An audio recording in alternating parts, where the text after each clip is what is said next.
AskGunQuestions.com is a website that we built back in 2007, and since then, for the last 15 years, people have been able to ask questions of simple to advanced nature, and we attempt to answer them in different ways over the years. Join us now as we start a new series to answer gun questions. And welcome everybody. We're going back gun questions. I've got Tony, and Clover Tech jumping in. We've got Tony from New Jersey, and I think you're in New Jersey right now, right? Yeah, right now, yeah. But from Simon Says Train on the various platforms, otherwise the diversity shoot, 2A for E. I'm sure we'll talk about some of those things as we go along today too. And then Clover from Texas, but in Oklahoma at the world's largest gun show. And he probably has some internet connection thing there because he just ducked out. But I sent links to Clover, as you can see, and to Dan Todd. I just sent the links out like moments ago. Wasn't even sure I was going to go live today because I knew Clover was in Oklahoma. I know where Littlefield is. There's a police patch. You're good, you know? Like that Beretta? Yeah. Take it. Shooter store. Fort Worth. Okay, so it sounds like he's doing something, but he jumped in. And I'm not sure if Dan will jump in because, again, I just sent him the link a couple of minutes ago. But we're sharing the screen here, and what we do is every Saturday for a while now, we've gone live on Saturday to answer gun questions that come in from the website, like the beginning of the show said, the website, AskGunQuestions.com. So if you'd like, if you're listening to this in the future as a recording, feel free to go over to AskGunQuestions.com. It's been there since 2007. And it's nothing. It's just a form where you can ask a gun question. That'll go into this database looking thing that we're about to open. And on Saturdays, we attempt to answer those questions. What I do is bring in people from around the spectrum of the gun community who have one thing in common. We're pretty much all gun owners our whole lives, which I think is a little, at this point, I think we're the minority for sure. We're unusual. Most people, I think, that are gun owners today in 2021 or 2022 probably got into guns as a choice as an adult at some age, whether it be when they turned 18 or 21 or later on in life for other kinds of reasons as we keep discovering. But what we don't see a lot of is people that have been gun owners their whole lives that aren't older than us. So I figured giving people some perspective, our insight might be useful, and let us know in the comments if that's the case. But otherwise, we don't have any new questions this week. So we'll probably dig into the topic at hand, which is the big gun show Clover's at, and Ring of Fire guns for some kind of responding to some stuff in the news. But since we don't have any specific questions right off the bat, I'll shut up and let you guys chat. Tony, what's up? Or Clover, if you're listening, what's up at the show? Right now, I'm out looking for a new vehicle. So I parked in a central location waiting for someone to get back to me. So I can go look at the car. Outside of that, nothing's going. Oh, yeah, what is going on is I have confirmation of more diversity shoots at Gun for Hire Range in Woodland Park. So I'll be there starting April 13th, which I got Gun for Hire confirmation. I have Recoil Range confirmation. I have the Heritage Guild of Eastern Pennsylvania confirmation. And I have one more, and they said whatever I give them, they're going to agree to the dates. So Diversity Shoot now has 21 scheduled events on the calendar for 2022. And that's pretty cool. So what was it last year? Do you know off the top of your head? I don't know off the top of my head, but it was less than 22. And the year before that, it was like 8. I was going to say it used to be more like an every other month event in New Jersey, and then it started to spread. So that's really cool. Yeah, it was every other month for 5 years. And 2020, when I thought it was going to be shut down, I think we had like 8. We were able to get 8 in when ranges and travel opened back up, and we could cross state lines without having a 15-day waiting period. Immediately when that dropped, we were able to host diversity shoots in Pennsylvania, and we had them every month. And that was the only location we had them. And it has totally stepped up 2021, 2022. So yeah, we have 24. I mean, we pretty much going to hit 24 because I have a couple of more ranges that want to at least host one event this year. So that's great.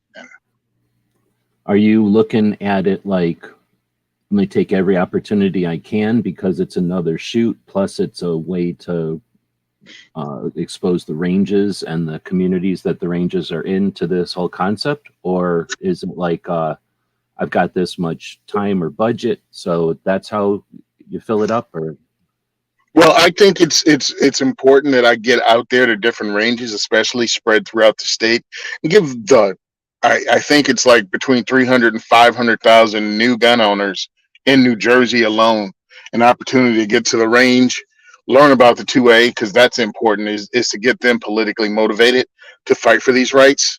And I figured if I go to where they are and make them welcome and make them aware, so that's important.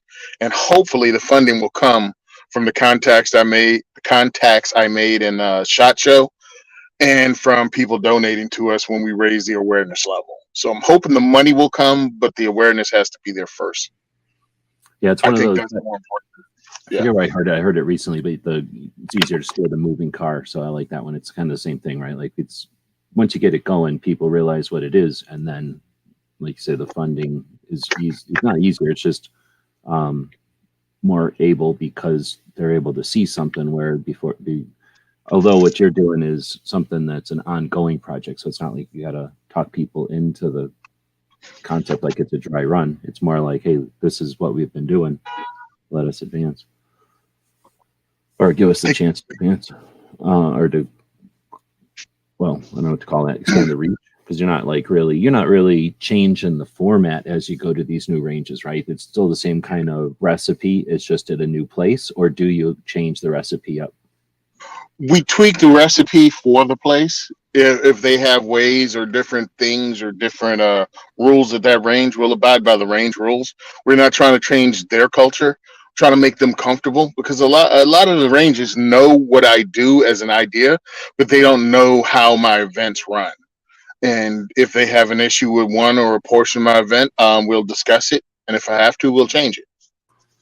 What I like about it too, since we're kind of waiting to see if Clover can get a permanent connection, more than likely he's walking around the show, and it's probably just because there's so many people there. I'm assuming that it's had, poor internet, or maybe because he's walking, it's just hard to catch him. That might be him texting. But let me ask a question: were you at SHOT in 20? Yes, I was at Shot in 20. I was at the Maj Unity thing. That's what I was going to ask. So you were in the room with Maj. Actually, were you on the stage with Maj? What am I saying? Yes, I was on the stage. Okay, so you know exactly what I'm talking about. But in 2020, the first time that I'm aware of, SHOT Show, it's Clover saying that the cell service is horrible, can't stay connected. The attendance is crazy good, back to before the stress levels are better. Nice. I'm going to just say awesome. Let me just do it this way. We just started the show, so if you can get a connection, feel free to jump in. Otherwise, have fun. Okay, so then Maj Torre, what the hell? Maj Torre. It's been a while since I've said it out loud. So Maj hosted hosted a seminar, I guess, a workshop. I don't know what it was supposed to be, because not enough people showed up to really give it, the gas it needed, or could have had. But basically what it was a stage full of people who, like Tony, are doing, I don't know, creative new things to, I guess you could say in general term, to move towards diversity in the gun community. But I think it's more like just refocusing on communities that are neglected right now, because gun ownership's been around for a long time, and it's just a matter of what you want to focus on or be aware of, right? But in general, there's areas that have less opportunity, less gun shops, less selection at the gun shops, right? That kind of thing. If you've only got academies and you don't have a local gun shop, that sucks. And there's places that are like that in the country. And with the growing number of firearms owners, that's changing. And Maj was quite a bit ahead of times, because he foresaw that inevitable future. The last couple of years of stress influenced the speed of that movement, right?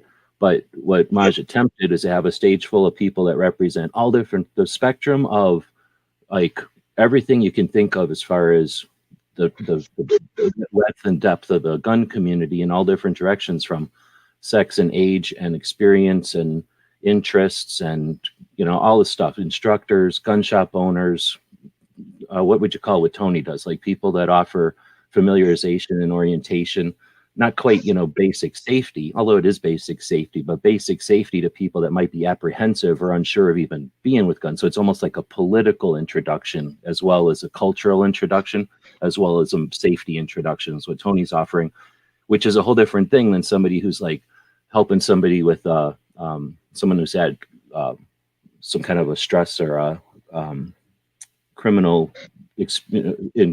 first experience with guns that's from trauma, I guess the way to say it. I'm trying to say it nicely without, whatever, but, making light of it. But there's people that get introduced to firearms through horrible ways, right? And that people come out of that hating guns or needing guns, right? And you don't want to exploit that, but you want to be aware of that and know how to talk to people. And having people with that experience come to a panel like what Maj had, right? That offers the kind of true diversity of everything, thought, intent and everything. So anyway, Maj had this panel. I don't know how many people were on it, dozen more, 14? 16? Yeah, oh, you mean on stage?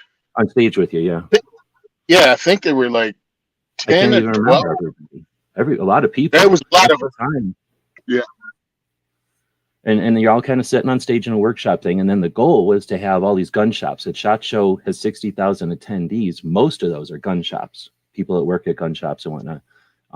The goal was to have them show up and let them have Q&A with this diverse panel of experts, right? Not just experts in their field, but like people boots on the ground that gained their experience through work, right? Not just read about it and is going to give you their opinion, but like people who know from experience, literally, not experience back in the day, but like recent experience in growing the community.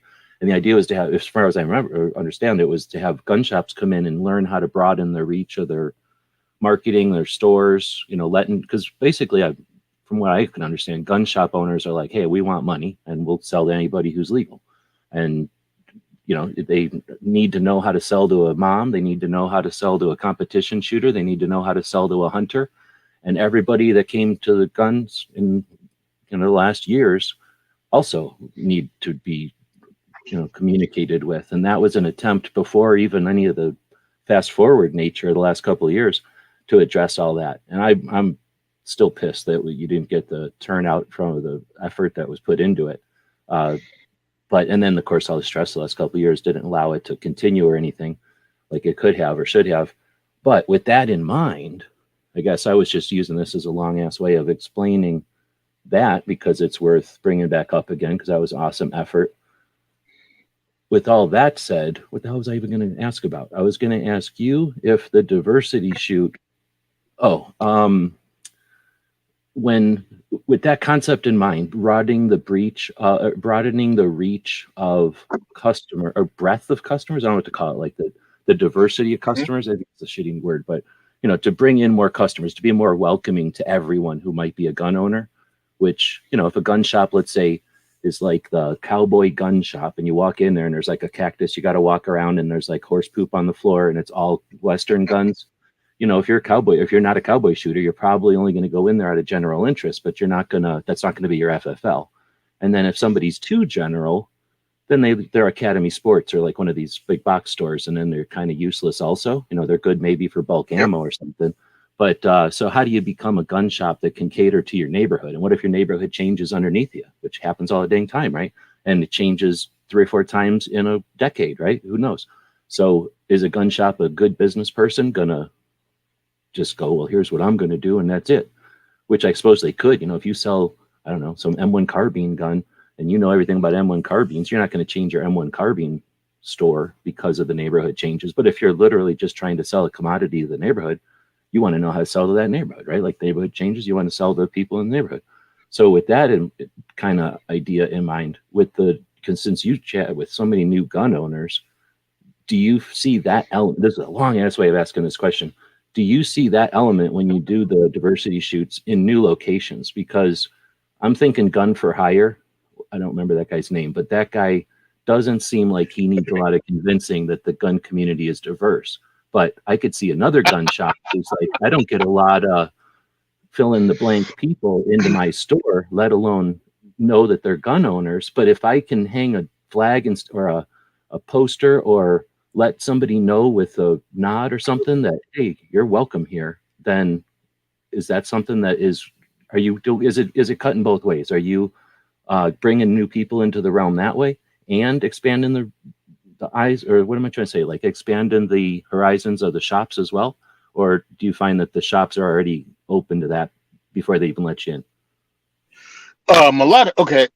It's funny because in New Jersey, you'd think there'd be a lot more, and let's use diversity in the meaning of what it actually is and not some political term, because that's how I meant it when I started my event. Um, it's diverse clientele, but depends on where you are in Jersey, it can change up.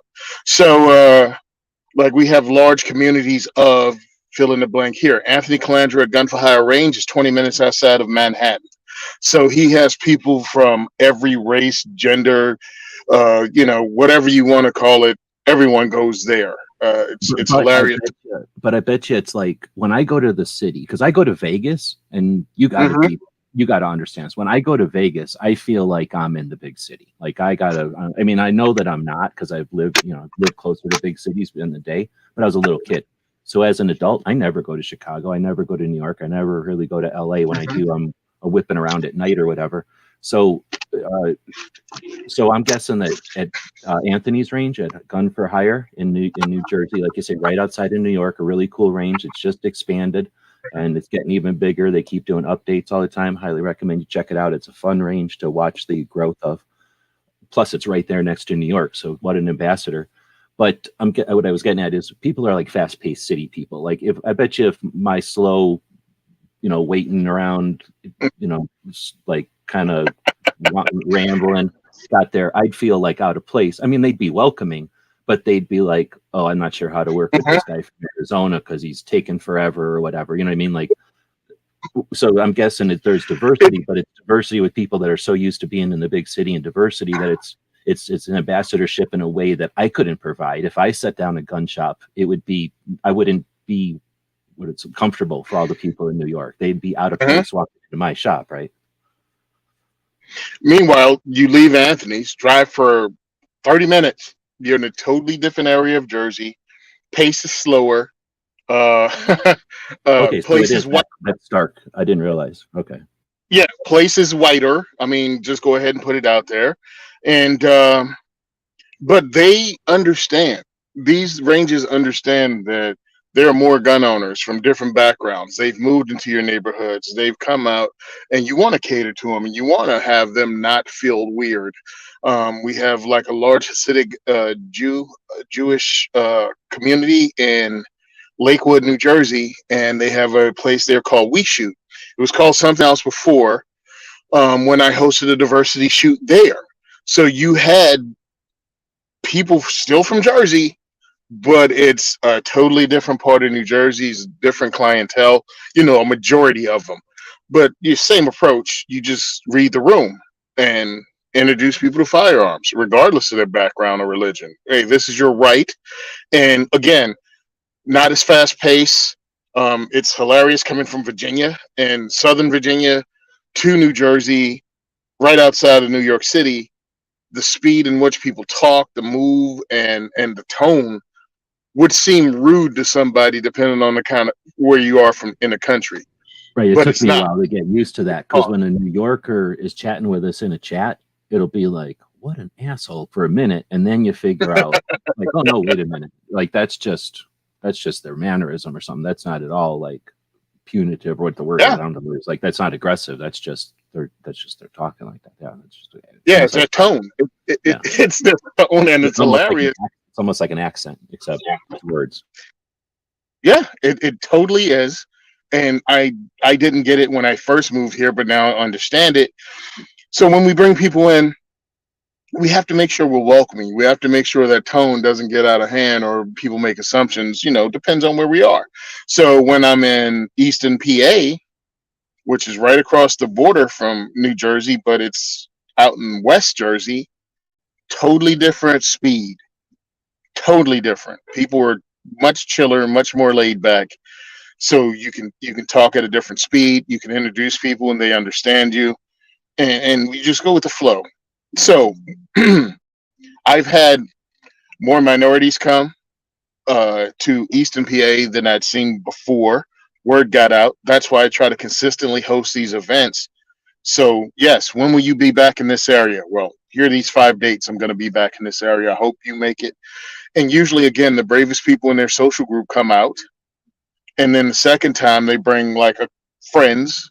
And by the third time, they have friends and family at the event. So that's what we work. And we working on long term. This is a marathon, not a sprint, but we're trying to get as many people in as possible. I'm trying to host every 3 weeks, if not more. But I want to get a schedule of every 3 weeks so I don't burn my guys out to volunteer with me. And they can also pick and choose dates and let me know, when I give them the entire year schedule. Right. And then So that way, if they want 6 weeks off or 9, no big deal, because you've got enough people and they got something they can depend on. That's smart. exactly. And working really hard to get ammo sponsors and swag sponsors from companies. Also funding from these same companies to come out.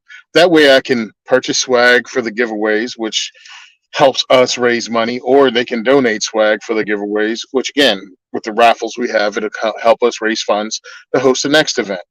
What I really want to do is get pizza sponsors around those ranges.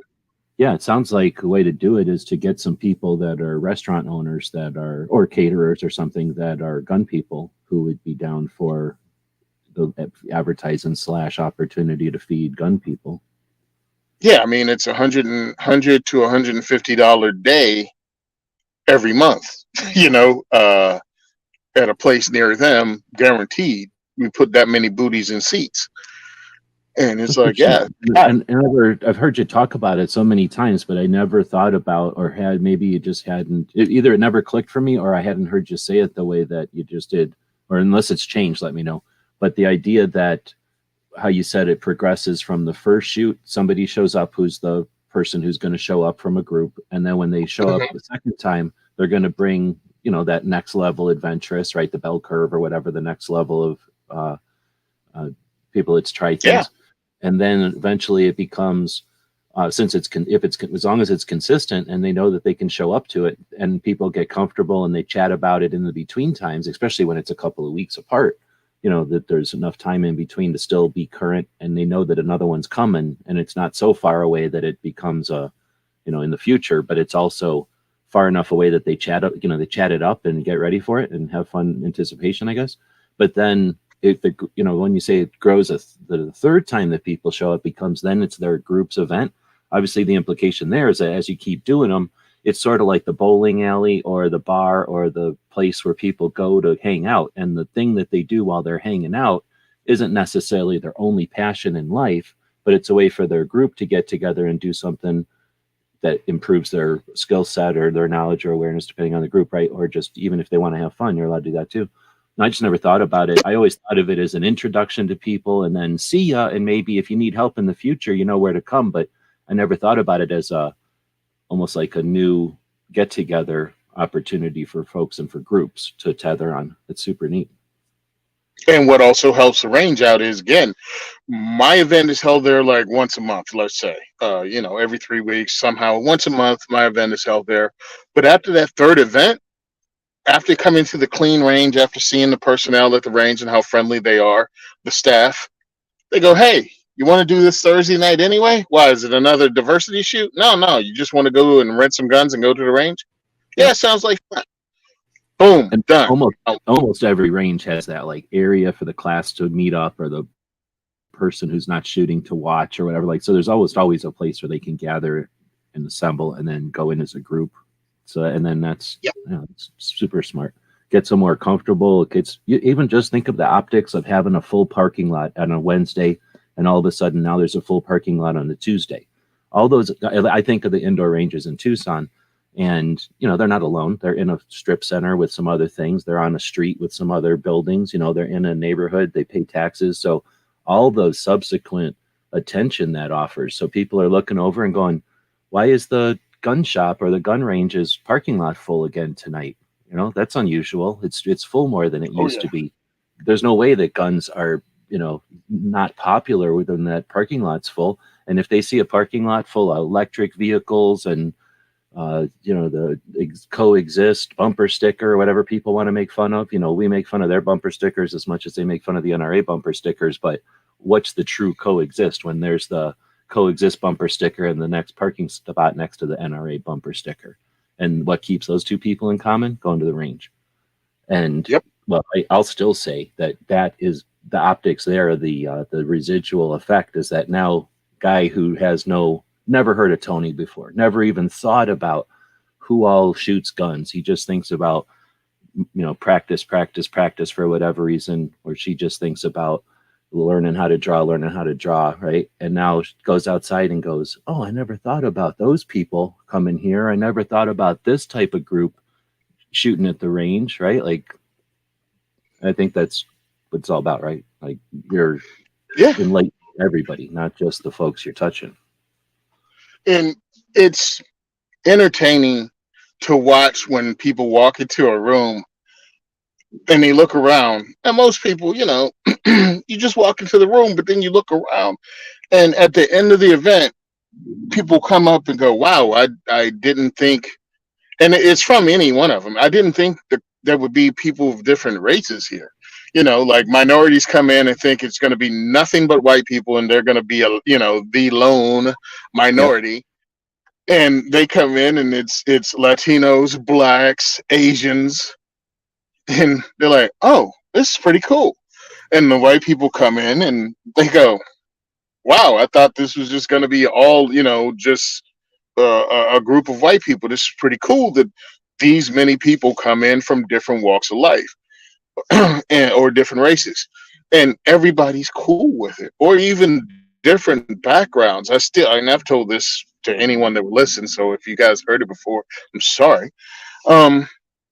I remember one event only because I went back looking for pictures to post up of it, and my friend Marty came in with some friends of his from New York City, and he has a bunch of different friends, and one particular lady had, I guess I don't even know how to politically correctly say this, but she had the lesbian look, and if you're wondering what that is, it's the stereotype you have from all of your entertainment. So short spiked hair, jeans loose, whole boots, and then a unicorn shirt with a rainbow on it, which was cool. Really nice lady. We had a bunch of fun. She'd never shot a gun before. We introduced her to firearms. And at the same time, we had a friend of mine who went to school to be a lawyer, who happens to be Muslim, and he'd finally graduated and was able to bring all of his friends from school that he'd been telling about my event for 4 years. They rolled in. And on the line at the same time, I had a female in a hijab with the Muslim headdress who was in her early 20s. And 2 ports down, I had a girl with the spiked hair, whole thing, unicorn, out of the closet, gay lady. You know what I mean? It's like, and all of them here for the same reason, to be introduced to firearms and their civil right. And of course, you had everything in between there too. But I just realized that when I was looking at my photos that I took, of everyone on the range shooting, I was like, this is what I'm talking about. Just regardless of who you are or your background, this is your right. And everyone's comfortable here. Everyone was having fun. And that's what we're trying to put together. And we're trying to get those people, one, you make them aware of firearms and bust up the stereotype that it's nothing but racist old white dudes. Then you get rid of the negative stereotype about gun owners in general.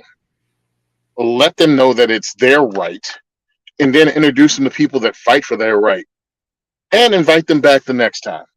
So we're trying to do a lot of things, but it's the things that many of us do as firearms owners anyway. When we invite our friends or our social circle to the range, I'm just doing it to people with people I don't know. I'm depending on my volunteers and everybody that comes to spread the word. And so far, it's been working well. And we had to put a limitation on the number of tickets we sold, only because it was just overcoming the range's ability to host events and have it flow well. You know what I mean? Have it flow efficiently. Yeah, have it be comfortable and not be unsafe or crowded or something, or unsafe because it's too crowded or something. No, it's Yeah, good though, because the worst case that happens is people anticipate the next one kind of thing. As long as it's not so full that, it's like 3 times the capacity and people start getting whatever. and we've done that, and that was why we started selling tickets through Eventbrite. And again, when you come to one that's packed, you jump on it earlier next time and purchase your ticket early. I guess Joel out there has been following along as we're chatting. He's got a question that we'll talk about in a second. That's a good one. But he just asked about your avatar, so he must not have heard the story of the bathtub. Yeah, that's great. Oh, Let you me want to know talk when. to him? Oh, sure, I'll do it. I don't care. That avatar came from an incident happened in Indianapolis at NRA. I was exhausted after walking a 12.5 acre floor for like 3 days in a row. And my wife said, "Hey, the bathtub doubles as a hot tub or a jacuzzi." So I went in, I filled it up, I threw some body wash in it, and I turned the jacuzzi on. And that gave me big bubbles. I jumped in there and I was relaxing with an adult beverage. Well, I don't really drink. So so I slammed the first one, and the second one gave me this bright idea to take a picture of myself in the bubble bath and post it on social media because I thought it would be funny. Yeah, it was funny. It was hilarious, and it took off. And a friend of mine ended up putting it on a sticker, made like 25 stickers so he can give one to his daughter because she enjoys me on the show and thinks I'm funny, and stuck it on one of her Christmas gifts. Well, Aaron Paulette from Pink Pistols and Operation Blazing Swords saw it and said, "Hey, we should make t-shirts with that and stickers and sell them and split the profits between our two organizations." So that's where that picture came from. We went to SHOT Show and gave the 24 away, and it became kind of a big deal. So that's what the sticker's about, and you can still buy the swag on diversityshoot.com and help fund the work that Aaron and I do. So that's what that is.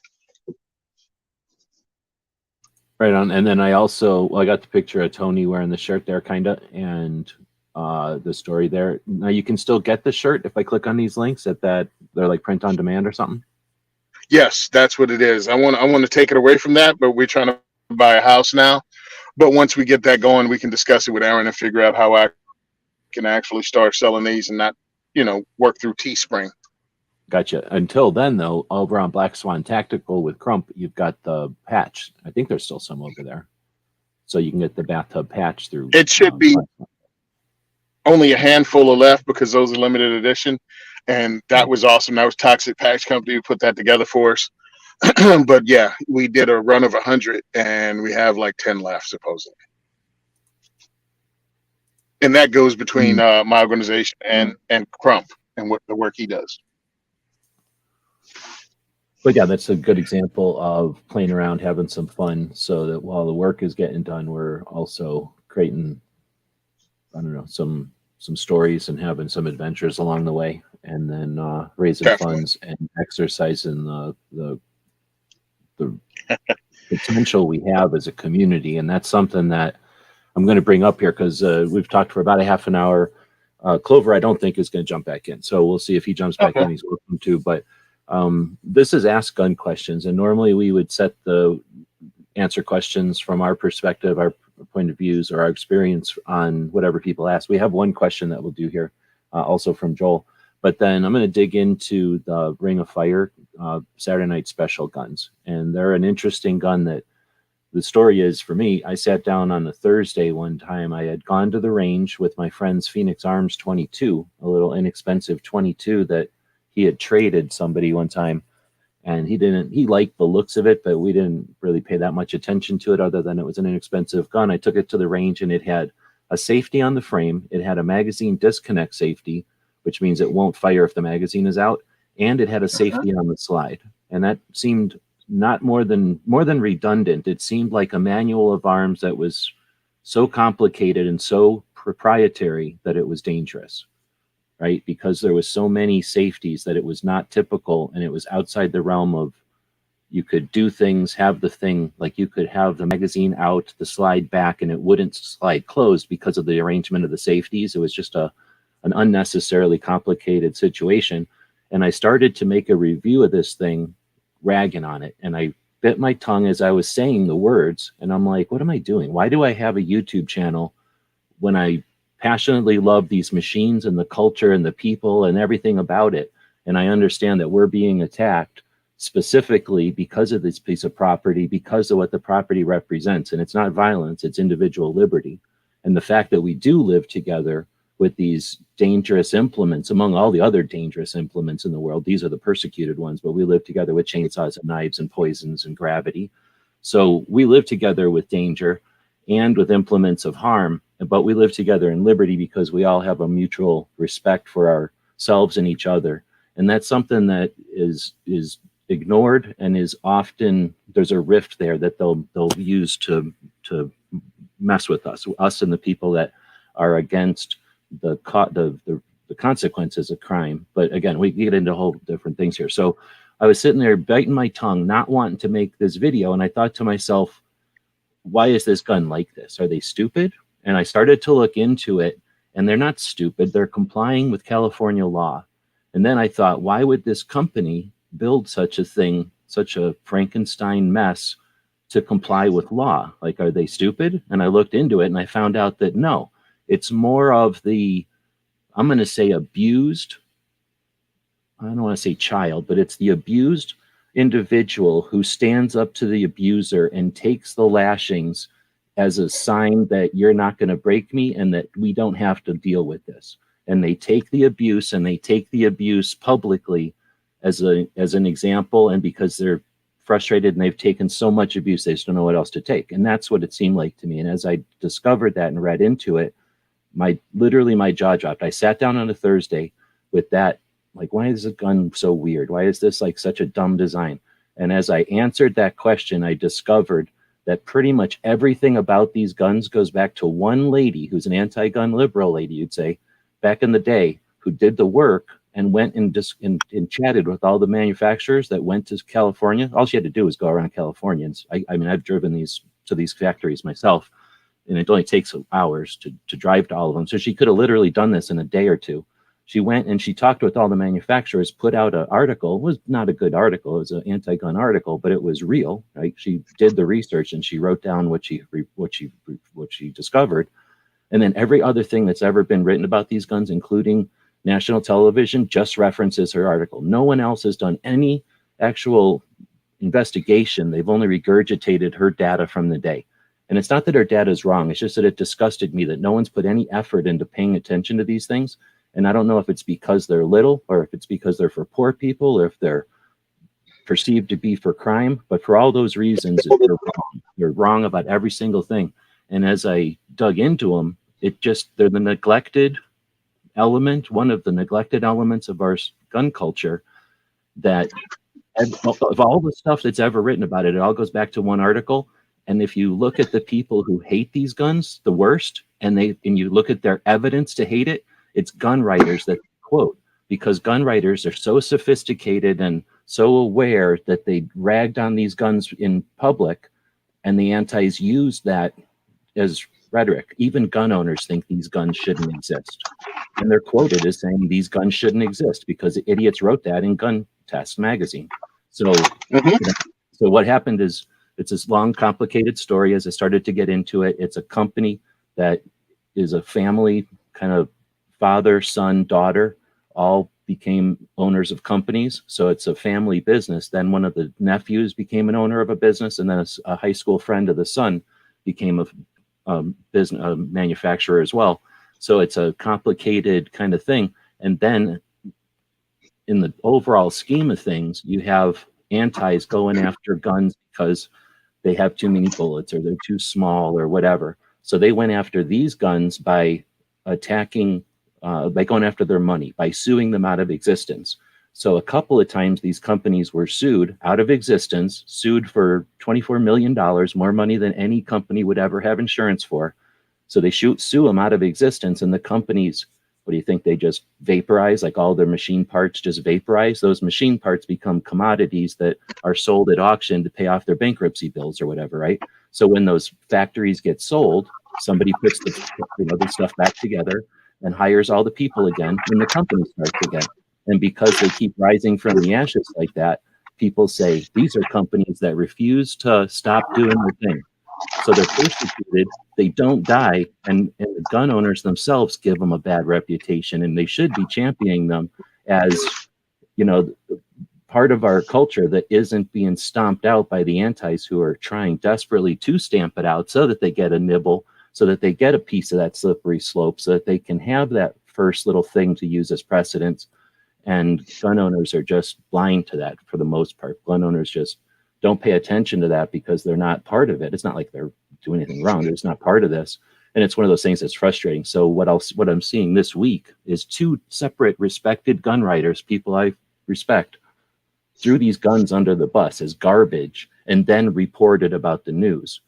And if I can already see in my research that when an old crotchety son of a bitch said this gun shouldn't be on the market in like the 90s in print, it was used for the rest of time until my research in 2012, right? Like for 20 something years, that guy's quote was used. What's it going to be like when respected gun writers today are quoted on the internet as saying these guns are garbage?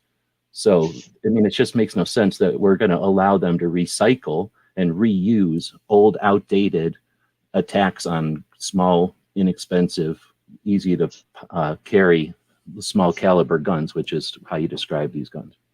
Anyway, I don't know how much time you guys want to spend on this. I could spend forever. So I'll go back and read comments while Tony jumps in. But, I'm prepared to show the video that takes about half an hour. We can go through the PowerPoint. I've literally got the guns here on my desk so we can look at them however we want to dig in. Or if everybody's sick of them, they're in my blood. So I don't have to talk about them, but I'm more than willing because, like I said, two respected gun writers this week started their presentations with, these guns are junk, but they're being attacked and they shouldn't be. And in 2022, I don't think we need to start like that. Well, here's the problem. When you're talking to people on the internet, you can't be too, if you want to stick around, you can't be too hard on them because they get all pissy and whiny and butthurt because you have the audacity to criticize the way they talk about something online. And I got you. I'm not your dad. I'm not here to be a gatekeeper on how you talk online. But understand the things you say have consequences, and people will screenshot it and use it forever. It's worse now when you throw negativity out there, because back in the day, again, with the gun writers, they didn't have a comment section in the magazine. You know what I mean? So you said something stupid, you said something stupid. Until it came online and went into the forums, well, a lot of people joined forums and not a lot of anti-gunners were there. But now with Twitter, with IG, with the other social medias, people will throw their negative comment about a firearms company immediately, within seconds, out there and you can see it on high point videos immediately. The comment section explodes when anyone reviews a high point. Same thing with Jimenez Arms, and it's like everyone wants to get their punch in because they want to say something negative about this and talk about what a piece of garbage it is, gleefully, not understanding that you're just playing into anti-gunners' hands. Oh, it's a piece of garbage. It's a piece of junk. It's only used by gangbangers. It's found in the evidence lockers. If I ever found out, if I'm killed by a high point, tell my mom I was something in the bathroom of a gay club. You know what I mean? It's like you think you're being funny, but what you're doing is setting up American firearms manufacturer to be attacked by the people that make a living off of attacking gun companies. Now, do what you want. But just understand there's consequences from the things you say. Nothing is consequence free. And you'll never be made to pay for it until they have fewer and fewer gun companies left, or it just becomes not worth it for them to sell to civilians. Right. And that's what'll happen, especially with multinationals. They'll be like, oh, I'll just quit selling to these people. Yeah, I mean, you see it with HK, with bringing stuff over here. It's like certain firearms you just won't get from them, and it can spread to other companies. People think like, oh, there's the boss of the company and his family, and then maybe his best friends that work there, and then all these company employees that have worked there forever. There's no way they would quit making guns. They sold that company to a multinational a long time ago. They're all employees now. and they might want to keep making guns. But if the multinational says we're making Pepsi, that's what they're making tomorrow. Yep. Or else they'll quit and go somewhere else. But those plans will be sold, and if nobody buys the Smith and Wesson, revolver plan or factory, then it just sits in or it gets melted down. That hopefully that won't happen. But anyway, I don't want to talk crap. But yeah, these companies, they're companies. They're not Second Amendment. And I think I think many of the people, I don't know how many listen to this show because again, I don't know your demographic, but a lot of people haven't heard of Harrington and Richardson. You know what I mean? They'd never heard of them. That was a company that was out there making lots of freaking guns, and then they went out of business, and they're just gone. It's like that can happen to any manufacturer. They're major manufacturers. Yeah. I mean, I consider Colt being gone. Really, Remington's effectively gone. Yeah. It happens, and it happens. It can go back into gun writers and anti-gun politics and everything else. Remington took a hit, Colt took the hits, and eventually they went bye-bye. It can happen. Nobody's 150, how many years Remington was around?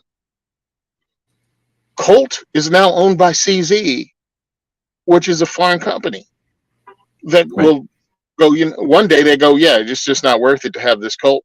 Bye. It's just not worth it to own it. Ruger, American company, but they might cut Marlin loose, You never know what'll happen. When you talk about that CZ Colt situation, if you asked just from your people that are young, that are gun owners and enthusiastic about it, or whatever, I guess who really cares, but young gun owners, if you asked them would they rather own any Colt or any CZ, I mean, we all know what their answer is going to be. And once old people like our parents ain't around to have some traditional love of Colt, and if Colt doesn't make a fancy CZ looking thing, which they might because they're owned by CZ, but what I'm saying, if Colt doesn't do something to change their stuff, the only people buying Colt are because of the fondness or the the delusion that they used to have quality or whatever, or the memory that they used to have quality. But the kids today don't value Colt. They don't care about the name, and they do value the opposite. So I could definitely see to where Colts are, well, just like you say, just that's a nice brand logo, but we'll make a soup with the Colt logo or something, or we'll make Pepsi or something with the Colt logo. Yeah. I mean, Colt also had other products. I can't think of, I hate being wrong when I'm trying to think of the other Colt products, but it wasn't all firearms. It wasn't all firearms that Colt made. I mean, Glock made curtain rods. So, I mean, companies will start making something else and use that logo. And that logo that dancing pony won't mean a 1911 anymore. It won't mean, on the side of your M16A2. Because that's what I went to boot camp with, M16A2 built by Colt. That can all dry up and go away, and that could be on a sneaker tomorrow or 10 years. And even that loyalty, because I'm the same. We never got pistols back in the day, but I was before Berettas, and it was Colt rifles and Colt Colt pistols. Or Colt rifles, Colt pistols. So, I mean, if somebody was, because there's tons of people going to the military, don't care at all about guns. Like they went into the military to learn about computers, and they had to use a gun for a minute, and they didn't have to use a gun for the rest of their career. So they don't know nothing about guns. They could care less. But they decided to go buy a gun. I'll buy a Colt because I had one in the Air Force, or I had one in the whatever, the branch of the service I was in.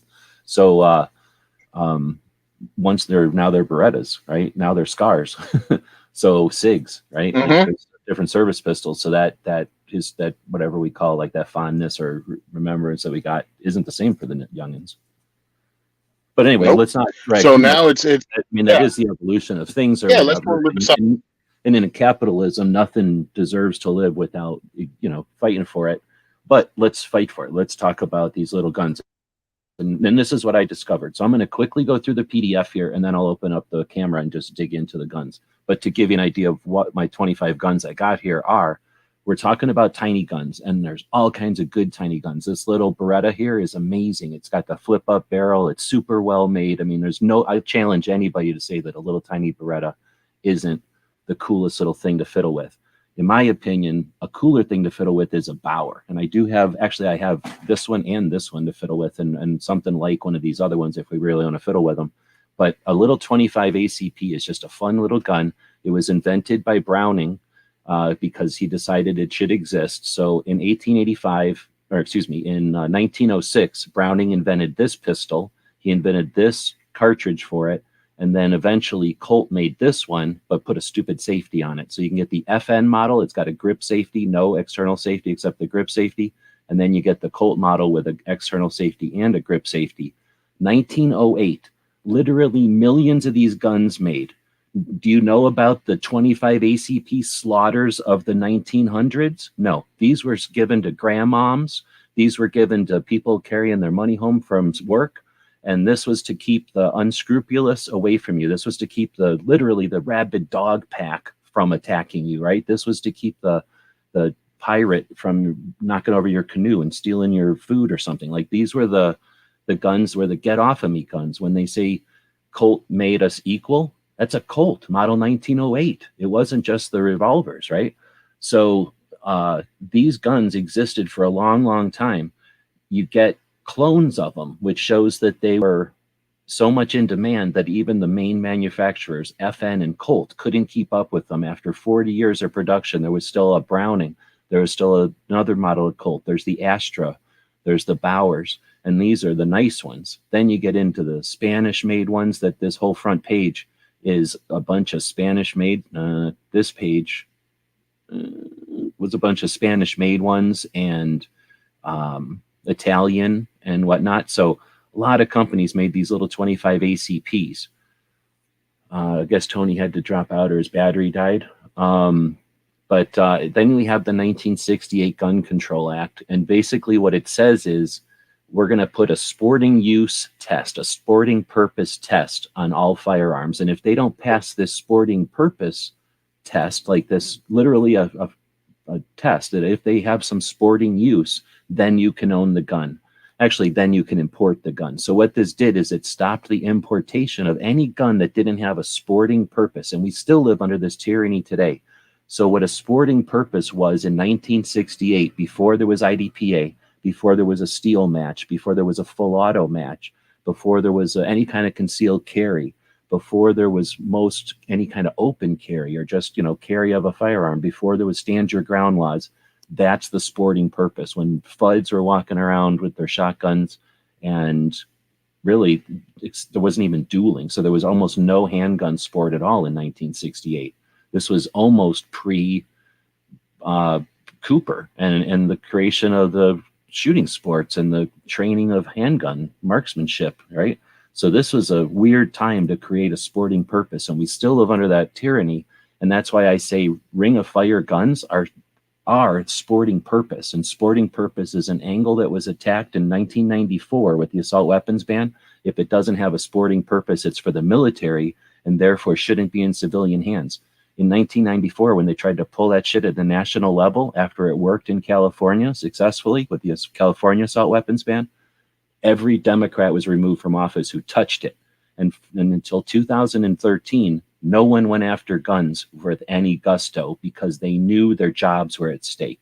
The only Democrats to survive were Feinstein and Pelosi and a couple others. But most of them who touched it were gone from office. And the ones that remained were scared shitless of touching guns for years. Sporting use is garbage. It's supported by the industry. And I can say that because I'm supported by my Patreons. I don't have to suck up to any gun companies. But gun companies have as many black eyes as anybody. We all have black eyes. We've all done dumb things. We've all done stupid things. We've made bad decisions. Gun companies love it when you can't import military guns, which in World War II era or post-World War II era was a whole bunch of bolt-action guns that guys were modifying into hunting guns. Why would you need to buy a Remington or a Mossberg or a Savage or any other gun or a Weatherby when you could buy a Mauser and in 15 minutes turn it into a gun that shoots surplus ammo that you got unlimited supplies of? People would have loved to see a restriction on the importation of military-style guns. A military-style gun in 1968, pre-AR-15, pre-AK-47, is a SKS, is a Mauser, is a Garand, right? It's a M1 carbine. It's the stuff that the anti-gunners can't even pick out of a lineup as a military gun today. So sporting use is critically important, and it's a big part of this whole thing. So everybody that looks at a pistol is really saying please, Daddy, whip me harder with your sporting purpose definition and I'll obey. That's really what they're saying every time they laugh at a Ring of Fire gun when I hear it. So there's this bullshit restriction. If you want to get into it, I talk about it a little bit, but thank you, stupid government, for making this whole complicated garbage. It basically gets down to fuck 9mm. Sorry for swearing. 9mm is the threshold. That's one of the reasons I started shooting 9mm. Everything smaller than 9mm can not be imported very easily without being some kind of a Olympics gun, like with all kinds of crazy sights and weight on it. So all these guns get banned. What happens? Well, of course, there's no demand anymore, right? Everybody in the United States who'd been buying millions of these little guns decided we shouldn't own them anymore because our overlords told us we shouldn't own them. No, what really happened is in California, well, I won't get into the whole Ring of Fire or the whole Saturday Night Special thing. It's a racist saying that applies to these guns that were originally imported. The 1968 Gun Control Act stopped the importation, and that effectively stopped Saturday Night Specials per their definition, which were importable, right? But now you get the demand is still there. So these this airplane part manufacturer, a guy who was manufacturing parts for airplanes, went into the gun shop one day. His friend owned a gun shop, and his friend was saying they stopped the importation of these guns, and now everybody wants these guns, and I can't get them anymore. So the guy says, well, I could take my airplane parts factory and turn it into making guns instead, and I could make the guns out of the same metal that you make Matchbox cars out of, which is called Zamak, Z-A-M-A-K, which is zinc, aluminum, magnesium, and whatever the K is. So it's these couple of metals mixed together in a ratio that makes them soft and easy to tool. So it's easy to cut them. So you think of a high point, you think of the guns we're talking about, they all have big, heavy slides made out of this easy to mill material. So it meant the machines didn't wear out, and it meant you could make a very sloppy, like an SKS version of a pistol that still worked, and it worked well, and it worked when you needed it. Enough to be under $100 to build, well under $100 to build, $100 to get, less than $100 to get to the retailer, and less than $100 at wholesale. So it allowed people of low income and people who wanted more than one gun for whatever reason to obtain these things at a reasonable price, similar to what they were getting these imported things from, and made in a different way, but still in reminiscent of the Browning. They're really just clones of the Browning, pocket Browning, which is a basic kind of a tiny little 1911. So basically, you get this happening where the first factory shows up, his son creates a factory, his daughter creates a factory, the nephew creates a factory, the friend of the son from high school creates a factory, and then they move their factory. So you see some of them were here, and then they were there, and then they were there. Two of them burned down. One of them burned down and was rebuilt over here, and another one, I forget what happened, something else happened, and one of them moved. So it gets really complicated. And then you start to get laws because a time happens, right? So over time, they start to persecute these companies. They give them the name Ring of Fire. That's given to them by a doctor. And the companies, some of them leave California because of the horrible laws in California. And that's why a couple of these point to Nevada, where a couple of the companies relocated.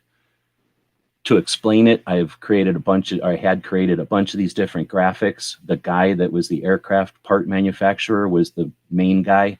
He had a son, he had a daughter.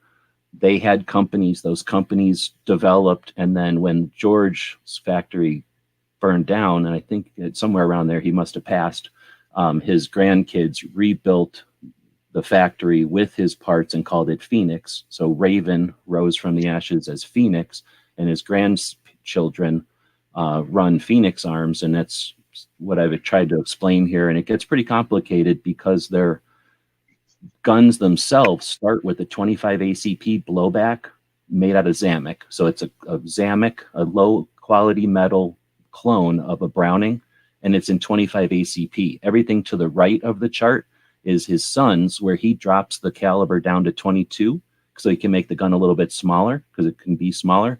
And his daughter takes the caliber up to 32 and then eventually 380. So basically the guns get a little bigger, not as big as a high point, which is in 9mm and 45.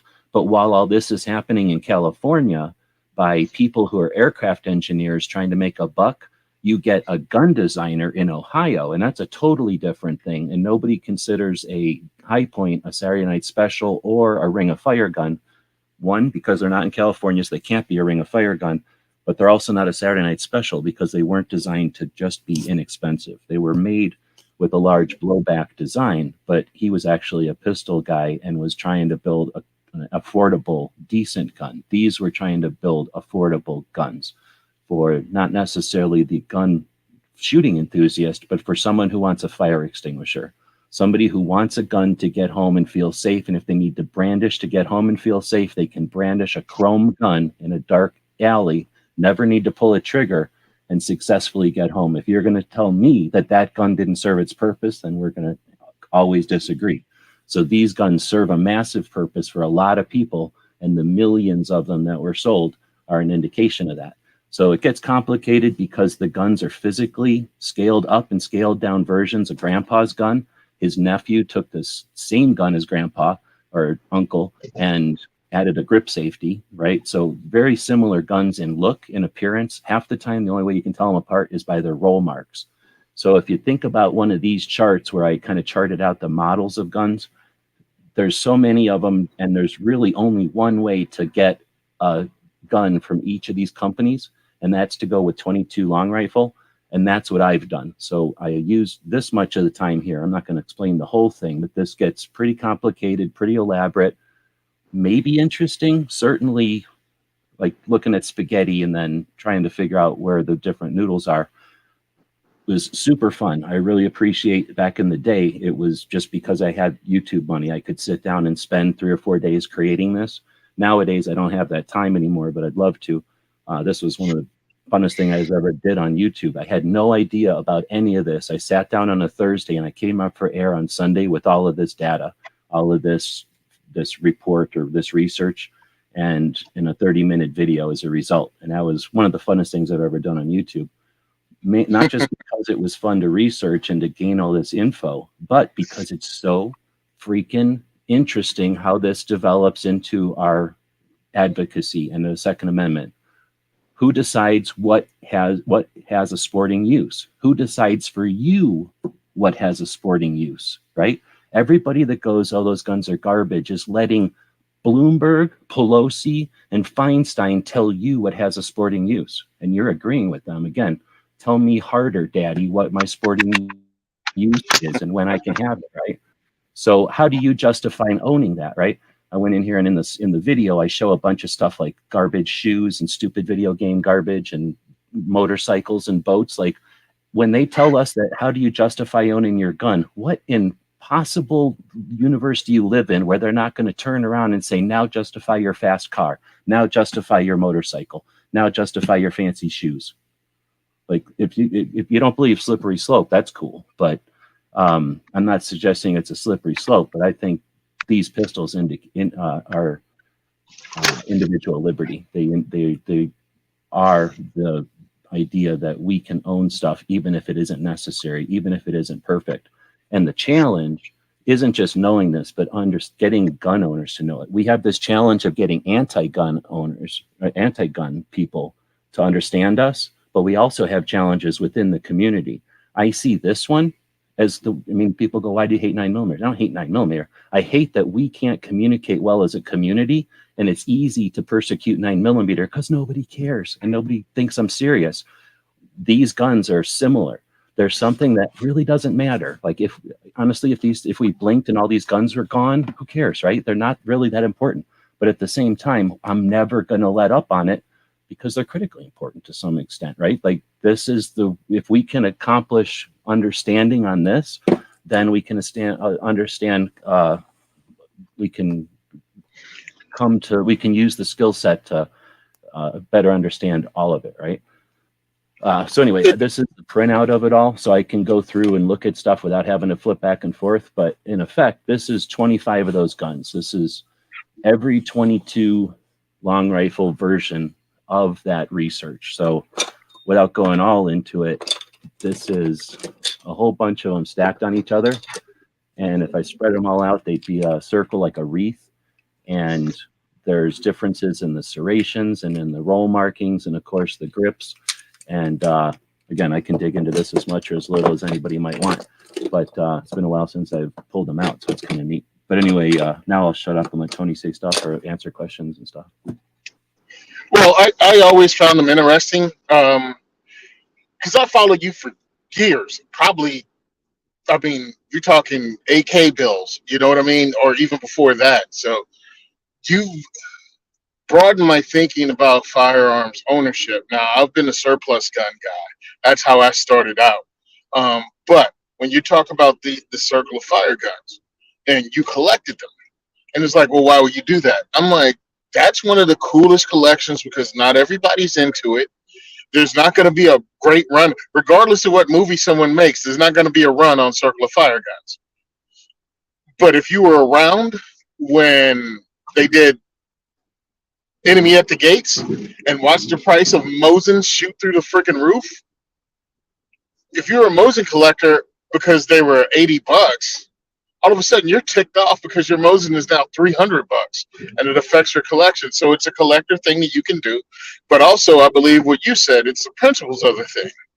It's the principles of owning or being able to own this, and that they stood up to the government and pushed back against stupidity and arbitrary bullcrap that is anti-gun. You know, that's the way I look at it. And a lot of us can't get out of our own way with groupthink. We really can't. We'll just keep repeating what everyone else says over and over again. So if you want to try, I don't think if you ask anybody, like, you agree with the groupthink, right? Once you figure out it's groupthink, then I think most gun owners are the kind of open-minded folks that'll go, oh, wait a minute, let me really think about this for a second. Yeah. But you got to get them there. And Right. It's like, let's talk about this. Let's talk about different ways we can look at this. And this is with everything. I started being a contrarian about 10 years ago, maybe a little bit more. Just whatever anybody says, I try to look at it from the complete other perspective and justify my own position. You know what I mean? That allows me to actually do the mental exercise of why do I believe what I believe? And, you know, is it well thought out, or am I just repeating what I heard or what I learned? Like why do I believe what I believe? So yeah, I mean, that's just going in just about this particular thing in this Ring of Fire, and when people throw poop at inexpensive firearms, like there's a difference between the Ring of Fire guns and the High Point, and I think it's perception, location, and the way they approach the whole situation. Now, I know the current owner of High Point, and I know what he wants to do is be able to get firearms that work into people's hands, regardless of those people's financial situation. That's the first thing. The other thing is, dude, you can get multiple guns. You can get High Point carbines, you know, like 4 of them for the price of a decent AR-15. Like an okay AR-15 can put you 4 9mm friggin' High Points or 45 ACP High Point carbine in your hand that's threaded for suppressor. Oh, snap. Awesome. That made me think of something. So this is a bunch of the 22s, like I say, and if I remember, I can't hardly remember. I can tell that this is one of the first ones because of the grip, and it just looks old, right? I can remember that much. And look how simple the roll marks are. Well, if you saw all of them, you'd see these are simple roll marks.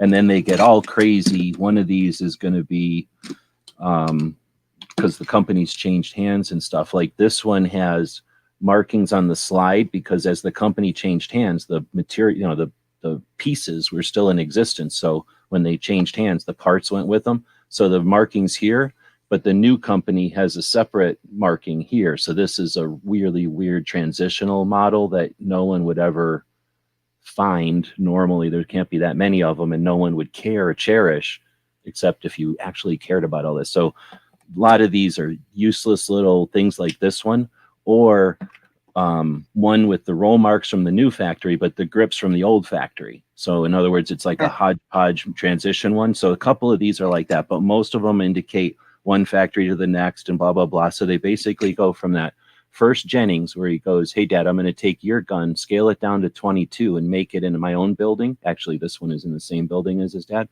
And then there's another one that looks just like it that's in his own building, right? So then you go down, he is a horrible, horrible person, and his actions were felonious, right? He gets a felony against his wife, so he can't own an FFL anymore. We have laws, and you can't be a felon and have an FFL. Horrible person, not the grandpa, the son, horrible human, mean to the wife. I don't even want to say that because I don't want to downplay something. I don't even know because it's personal. We did something to the wife to the point where they got divorced. He was going to lose his FFL. Jennings stays a distributor. Bryco, his son's name is Brian. The wife takes over. The company builds him as Bryco. So Jennings turns into Bryco. Bryco gets sued out of existence, turns into Jimenez. Jimenez turns into JA. JA is the one that just got sued out of existence again. So we're reliving 1968, 90 something, and now 2000 something. We're allowing the antis to go, what was that? What he did in 1994? Do this again. Do this again. Screw that. We got to get past that. So I'm going to say this, but I'm going to go get 2 or 3 things out of my pile that these are the 22s. But as you mentioned that, I'm going to go grab a couple of things if everybody wants to still talk about this stuff. Yeah, I think the drama behind this is what I find most interesting because I mean, dude, she gets divorced from the husband and names the company after his first name. Yeah, that's some gangster pettiness right there. It's beautiful. Yeah, not only can you not have the company, I'm going to rename the company after you that you can't have. Yeah, listen, my wife would do something like that. My wife would definitely do something like that. But I find it interesting. It's sad that the company had to close. And I think many of us don't think about this as an ongoing fight. It's never going to end. They're going to continually. That's what I try to stress. This particular fight of banning firearms has been going on a federal level since 1936, actually prior to that. And in places like New Jersey, you don't have a right to bear arms in the state constitution. New Jersey's been garbage to firearms since the founding of the country. I'm just saying, there's some areas that maybe culturally we understand that this fight has to be fought. So that's why a lot of people don't understand that there is hardcore pro 2A people in states like New Jersey because we've been raised behind enemy lines and we are going to fight back in any way possible. That's why it's important. That's why we have Supreme Court cases right now that New Jersey put forth about magazine limitations and also a firearm permitting process. That's why we fight so hard, because we know they will continue to push this. They will come up with other ways to be a pain in the butt with this. And we have to fight back all the time, every time. Taking L's aren't an option. If it happens, it happens. But we don't go into this going, we have to accept that. We have to push back against everything because they don't have a good faith argument. They just want to have civilian disarmament. That's it. That's their goal, to take your gun, and they will use every argument to do it. And what G Webs is pretty much saying is don't help them. You back yet, bro?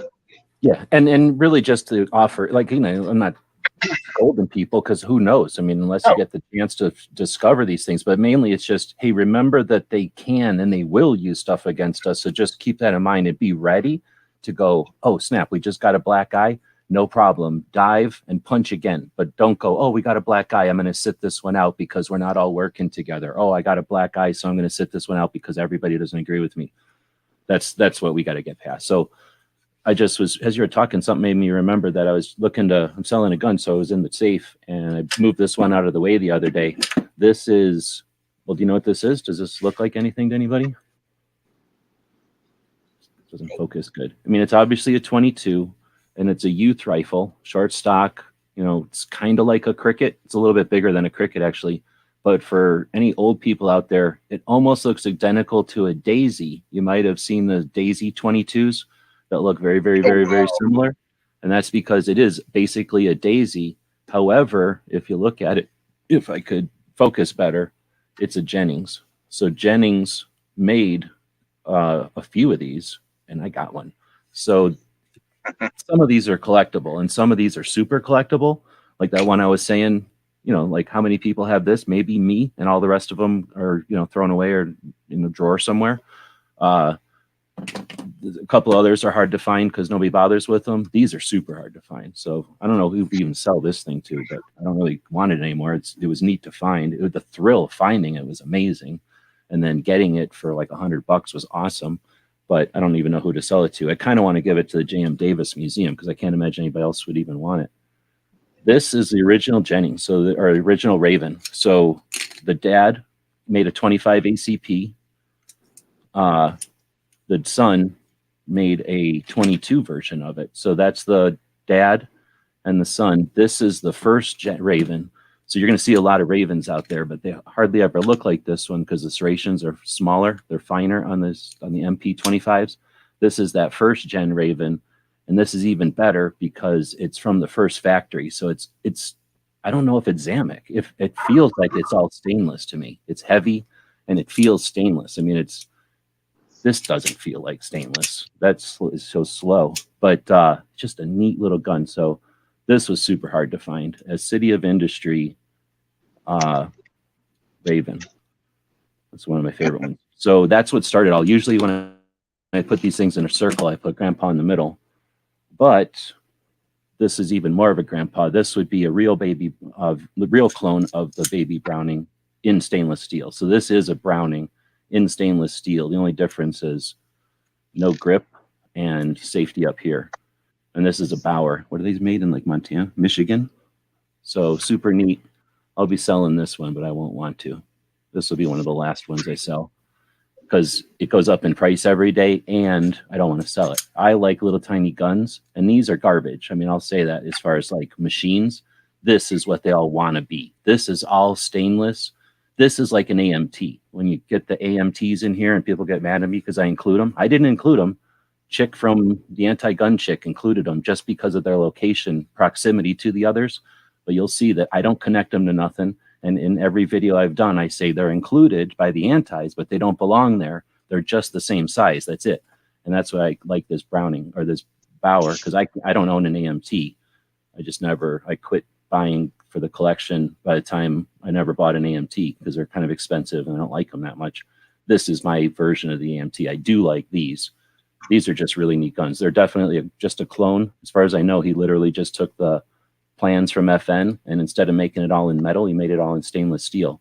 So to me, it just seems like just the funnest little gun. The tolerances are way tighter. It just feels like a little 1911, where these feel like little high points. And there's a little more like an SKS versus a FN or something, or a SIG or something, right? I keep them all in little socks, little baby socks. So talk about being marginalized. When I go into a little baby sock store and ask for a bunch of little baby socks that'll fit 25 ACP, they look at me funny. All right, that was funny. And then you get the Beretta. So again, anybody who wants to say these little guns are pointless or useless, let's say you got issues, let's say you're old or broke. Now you can load without having to deal with a slide, put a little cartridge in there, right? I haven't even used a finger. I could literally mash this open. I guess I'd have to use a finger or somehow mash around in there, right? And then I'm shooting. That's cocked and ready with loaded, right? I can pull the slide if I want. I don't have to. I don't have to have the dexterity or the physical strength of my fingertips to be able to rack this little slide. Magazine is down here. Some people hate it. You can get versions with a different mag, I think. I used to have a bunch and I sold the rest of them. It's the only one I got left. But 22 short, the first and best of all calibers, Beretta. So I do own a Beretta. Nobody can give me any shit. I do own a Beretta. My Beretta fits in the palm of my hand. And when I'm super old and I can't do nothing except it's me and my 22 short collection against the commies, then good. I'm ready to go. There's no decocker. You have to do this. So if it had a decocker, it would be a modern Beretta. I don't know if the modern ones do. My friend has a long rifle version of this with a can on it. Anyway, so that's the fanciest of all of them. I'd say this is the most practical of all of them. Again, not in 22 short, but in a real caliber. I would be concerned about rim lock and stuff with any kind of rim fire in a magazine. But in 25 ACP, I don't know what the one is. Is it a Link? This is a Minx. I think it's a, there's like, I don't know what it is. Is it a, I don't know what the 25 ACP is. It a Bobcat? There's another Yeah, name, 25 ACP. I think they named them after cats, right? I think so. There's the Wildcat and the Bobcat and the Lynx, and I don't think they tell me in here. This Yeah, was my mom had one of those. Florida originally. My mom had one in 25 ACP. What wormhole did you find to show guns on YouTube? That's garbage about the AI. I mean, it's true, but it's if you were waving them around in a room, they're not that worried about it. Let's see. So I'm going to go back and read some of the comments. I'm against you being a contrarian. That's a good point. All y'all be well. May your Saturday night special and Saturday night be special. Right on. Let's see. So Stranger is saying we sell them for 50 to $100 in the neighborhood, 380s, 25s, and 22s. I've been to a couple of shops because a lot of times, and it's not like I don't really care if I walk away from having explained this to somebody and they still hate these guns. I don't care. It's like no skin off my nose. I just think it's fascinating, and for the people that do dig it, you know, I'll share it. But I have the picture on my phone of these things in a circle, like a wreath with this guy in the center. And, you know, it looks nicer if I took some time and I put them out in order or whatever. And I remember going, I think it was with Bob, to a gun shop in Prescott, right near J&G Sales in Prescott. And it's just a little gun shop. And they had all of these kind of guns, because there's more than this. These are just the Ring of Fires. But if I included the Spanish guns and the other guns, right, like there'd be all different ones that you can get that are little like this. This is just honestly like a little chip of all the tiny little guns that are out there, inexpensive tiny guns. But they took all of the little tiny guns that they got in trade, because most shops don't like to resell them because they know that more than likely they're going to get it back broke, and it's just not worth reselling them. So they'll just hold on to them or sell them for parts or something. Gunsmiths will buy these, but anyway, the shops will hold on to them for a while until they can sell them to somebody like me who collects them, or a gunsmith who's going to use them to learn how to work on guns. And they had them all. I'm getting to the point here. They had them all on what do you call that thing? Like when you catch fish and you put all your on a stringer, like for fishing. So instead of having a bunch of fish hanging off the side of the boat, they had a whole bunch of these little semi-auto, cheap, inexpensive semi-autos hanging, because they didn't respect them and they just thought it was funny or whatever. And it kind of was. But at the same time, I was like, hey, can I look at those? Like I collect these, and I'm definitely interested in if you got any of the crazy rare ones for me there. So once I showed them the picture, they were like, huh, I'd never met anybody that collected these. I mean, I always meet people that didn't know, that people collect this stuff, but I'm not the only one. There is a whole forum of people that collect these things. There's a challenge as a gunsmith, as just a mechanic person, to take one of these things that isn't completely broke. I was showing you this slide before. I mean, there's a rip in the front of this slide. If you don't notice that on both sides, like this slide is done. So I got this slide for nothing because somebody broke it completely and they were going to throw it away. For me, it's an example of this roll stamp. So I wanted it and they gave it to me, right? But you can get all kinds of problems. There's only like 18 parts on these guns and they're not great metal or anything. So a spring can go floppy or a thing can break a chunk off of it. And then it's a challenge for a gunsmith to get it back together. Not that they care about getting the gun working as much as learning the skills, right? Like learning how to use their tools and working on a gun that costs maybe $30. A lot of these guns cost me $10 or $30 because they don't work. Maybe 4 or 5 of these really work well. I don't think any of them are new. I might have bought, well, no, none of them are new. We bought all, the only ones that I might have got new are just like something like this, because out of desperation, when I was finishing the collection, these were the most modern ones and they just didn't exist used. So out of like necessity, just to complete the dang collection with a Jimenez, I bought a new one, I think, from a guy, but it's not this one. I think it's one of the black ones. This one is actually a really hard one to get, a Jimenez from Costa Mesa, California. So they weren't immediately they didn't go immediately to Nevada. They were in California first. And when somebody owns one that they don't know that it's got a rare stamp or like not a common made with only a limited run or something. Nobody knows that. So nobody's interested. This is the one I think I bought new from Henderson. But there's another one from Las Vegas, I think, that I don't have. So what I don't have is this same exact, literally this exact same gun, but instead of saying Henderson here, it says Las Vegas. And is it worth me buying a whole nother gun? Not anymore. Back in the day when I was making YouTube money, that's how this collection existed. But it wasn't a lot of YouTube money. Like I say, most of these were, I don't think I paid more than $60 for 2 of these. You know, most of these were under $60.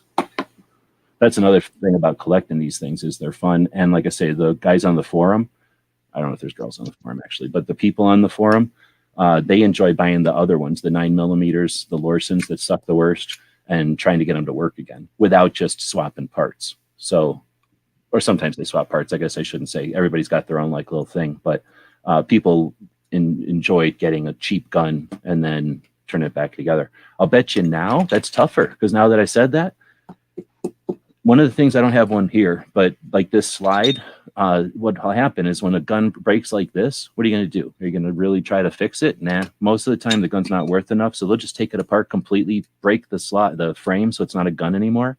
Now they can just sell it as a baggie and they don't have to worry about selling it as a gun or whatever. And they'll sell that to somebody. And if it's not the slide that breaks, if it's something on the frame that breaks, who do you think is going to buy every other part on this gun besides the frame and want it and appreciate it? True. I don't have a 3D print thing here, but any 3D printer, they'd love to have all these inexpensive springs and parts and slides because they'll love to make that little tiny frame out of plastic and then apply all this junk to it and have a working 25 ACP. And they'd probably dig, or I guess a 22, but whatever. They'd probably dig the whole like irony of making it out of a gun that was also persecuted, because these get persecuted in the 80s and 90s. And now again today, the same way that 3D printers are getting persecuted starting lately. So if we look at the strangers asking if I got any Lorsons. So when you look at that chart of the family tree, so they all start with granddad, the Raven. And then there's a Raven, then there's an MP25. That's the only other version of the Raven. There's actually 2 Ravens because one is made in one factory and another one's made in another factory, but they're the same gun. The gun gets improved, these serrations and some other things, but the main way you can tell is the serrations get finer. That's the MP25. Somewhere around there is when the son makes the 22 version and heads off, and his company does horrible things to people and his wife and becomes bright, and then the company becomes Brico. One of these is a Brico, let's say. No, one of these is a Brico. So with that in mind, at the time of Brico, the son's friend from high school named something or another Lorson, who's a dick. Like, this guy is a horrible human. This guy's a dick and a criminal. So I'm not saying these are good people. I just think the story's interesting. This is a Lorson. So here's Grandpa's gun. Yeah, you know, it's neat. It's not that good. It's kind of like a High Point. You maybe like it, maybe like a Glock. Like, some people probably like it, but it's not exactly aesthetically awesome or nothing. It's not like I don't think most people are going to love it, right? The 22, I don't know. It looks a little German to me, but looks better than the Grandpa's or better than Dad's, I guess. And then you get Lorson. It looks like a freaking squirt gun joke to me. Like, this one's a nice one, but a lot of times they're all scratched up and stuff. But pearl and chrome and this stupid thing, I don't know. To me, anyway, so this guy's a jerk. This guy's an a-hole, and this was the last one I bought because it doesn't technically fit with the family or nothing. But I finally seen one come through the gun shop and I got it, but I probably wouldn't have sought it out really hard. Lorson's interesting because he made a couple of polymer guns, and I'm pretty sure we used to own a Standard. A friend of mine bought a Standard and then gave it to me when it broke, and that's when I learned that you don't buy cheap guns or whatever back when I was a kid, back in the 90s or whatever. I guess 99 it looks like. And that's the only reason I have this Lorson. I needed it to kind of complete this collection, although if I wouldn't have had it, I wouldn't have cared. But I also have it because of all the guns I appreciate here. I think this is the stupidest looking one, and this guy was the criminal. Everybody else was just literally just trying to build guns. You cannot like their guns, but they were trying to build guns. This guy was trying to make money, and this guy had a factory where, well, it depends on who you listen to, but you know, a gun gets made. it starts off as a piece of metal and it gets whittled down and they buy parts and they plug them together and somebody gets paid to assemble them, right? And somewhere along there, they put a serial number and this gun right there. And nowadays that they made 80%, when do you put a serial number on a gun? I don't know, but people are talking about kits. Let's talk about firearms manufacturers. At some point in the process, they have to put on a serial number legally. And from that point on, it's on the books. And even though it might just be a frame or even a sub frame that hasn't been completed, if it's got a serial number, they treat it like a gun from that point on. At this time, before the serial numbers went on, an undetermined amount got completed into guns and went out the back door with people after work. And that was somewhere between 5,000 and an unknown number of thousands of them. And those, it depends on who you talk to. Was that done by the CIA because they needed an undetermined number of guns to go to an undetermined country that's none of our business? And in which case, why are we being persecuted for it? Or was it just a gangbanger at the time, like in the whatever days that was, whatever you'd call a gangbanger, a criminal, who was just figuring out how to sell them? Were they going straight to Mexico and then straight to whatever country backwards through the drug trades? When the gun doesn't have a serial number, how do you know? And who wants a gun without a serial number? In what part of the United States can you not get persecuted at a federal level immediately for having a gun without a serial number on it? And since 1934, or since 68, I guess. So the idea of having a bunch of these things without serial numbers just rolling around in the street seems very suspect to me. When I heard the story about, well, maybe they needed them for something and maybe blah, blah, blah. They made a lot of these guns and a lot of them got exported too. So not just Larson's, but all of these guns. So it doesn't seem unreasonable for me to, oh, we made 2,000 of them without serial numbers? Oh, that's too bad. Oh, they're not here anymore. You know what I mean? And then somebody somewhere, these are basically a liberator, you know, not these are shitty, but this is basically a liberator. And if you're listening to this and going, that wouldn't happen, Plainfield Machine Company, that's what they did there with the M1s, the M1 carbines they were putting together. CIA made some of them disappear, and the Plainfield police said those guns were used to shoot at the police station, which was a lie. And those guns disappeared overseas. And what did they do? They banned the M1 carbine by name in New Jersey because it was used to shoot at police in like a 1968, 1969 Plainfield riot, which is a lie. Never happened. So don't think they won't do dirt and then blame us. Fast and Furious, Operation Fast and Furious is another example of the government allowing guns to go across the border and then blaming us with the guns in Mexico that the drug dealers use. That was the government. So yeah, it's happened. Precedents have been set. Matter of fact, to the point now, it's more than precedent. It's tradition. They will use our friggin' rights.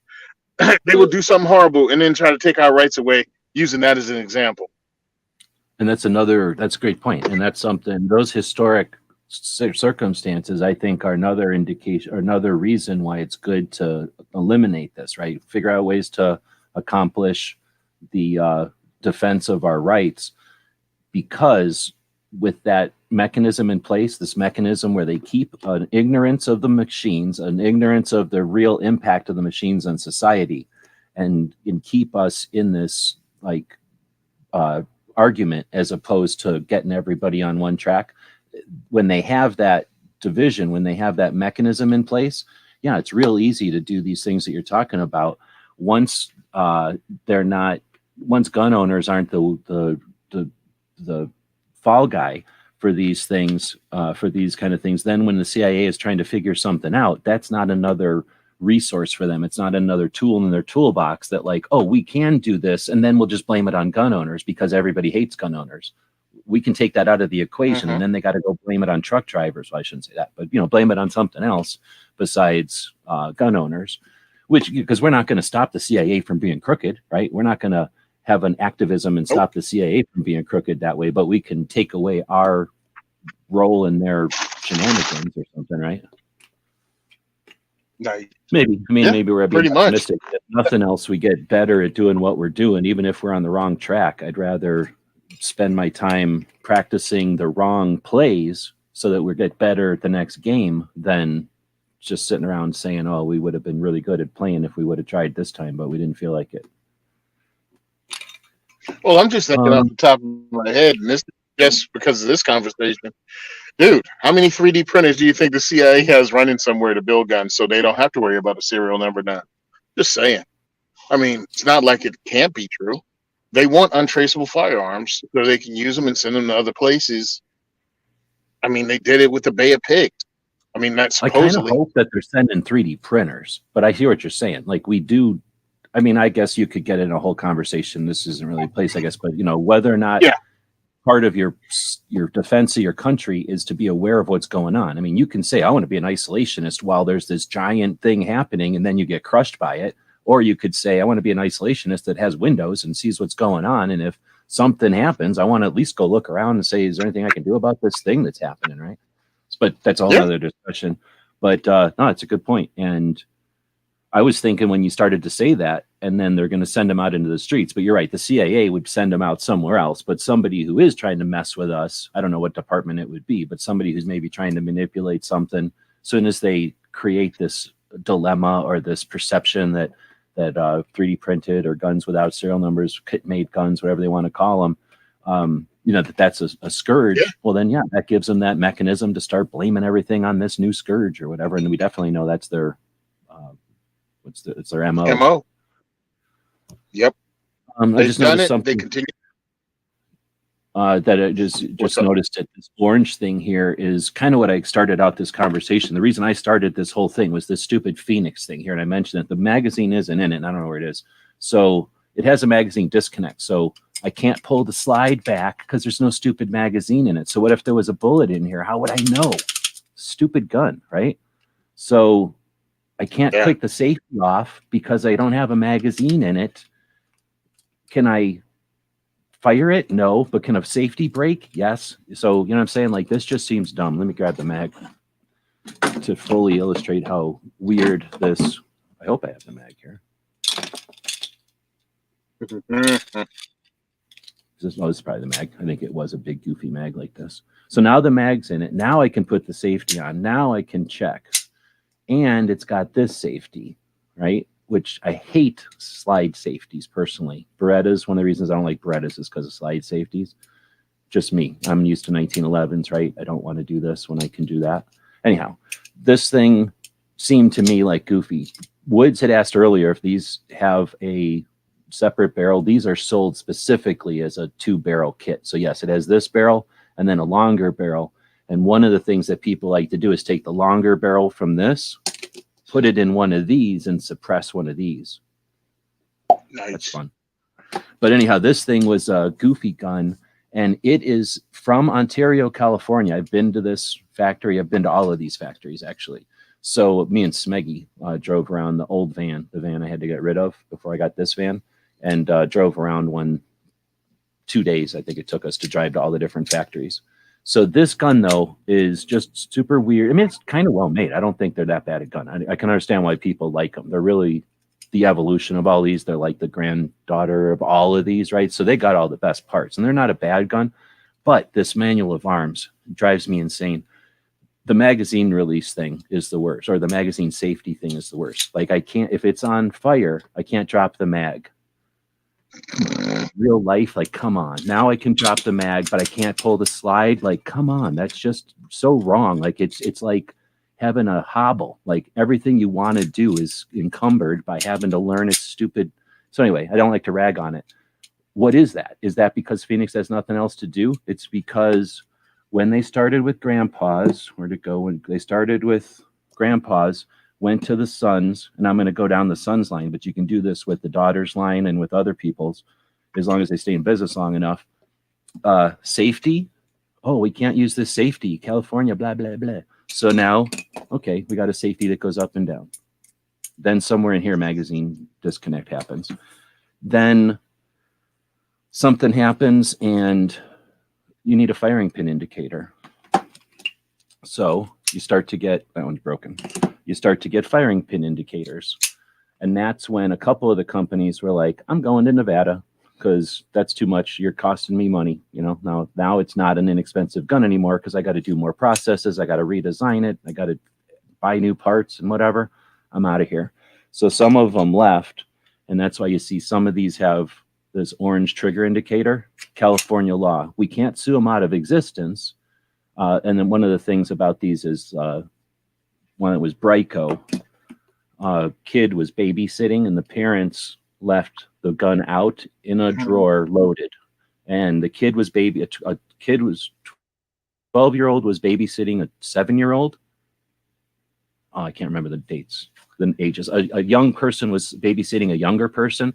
The babysitter, the young kid who whatever pulled the gun out of the drawer, did this or something, and bang, right? And then the kid he was babysitting got shot in the face, paralyzed for life from the neck down. That's Brandon Maxfield.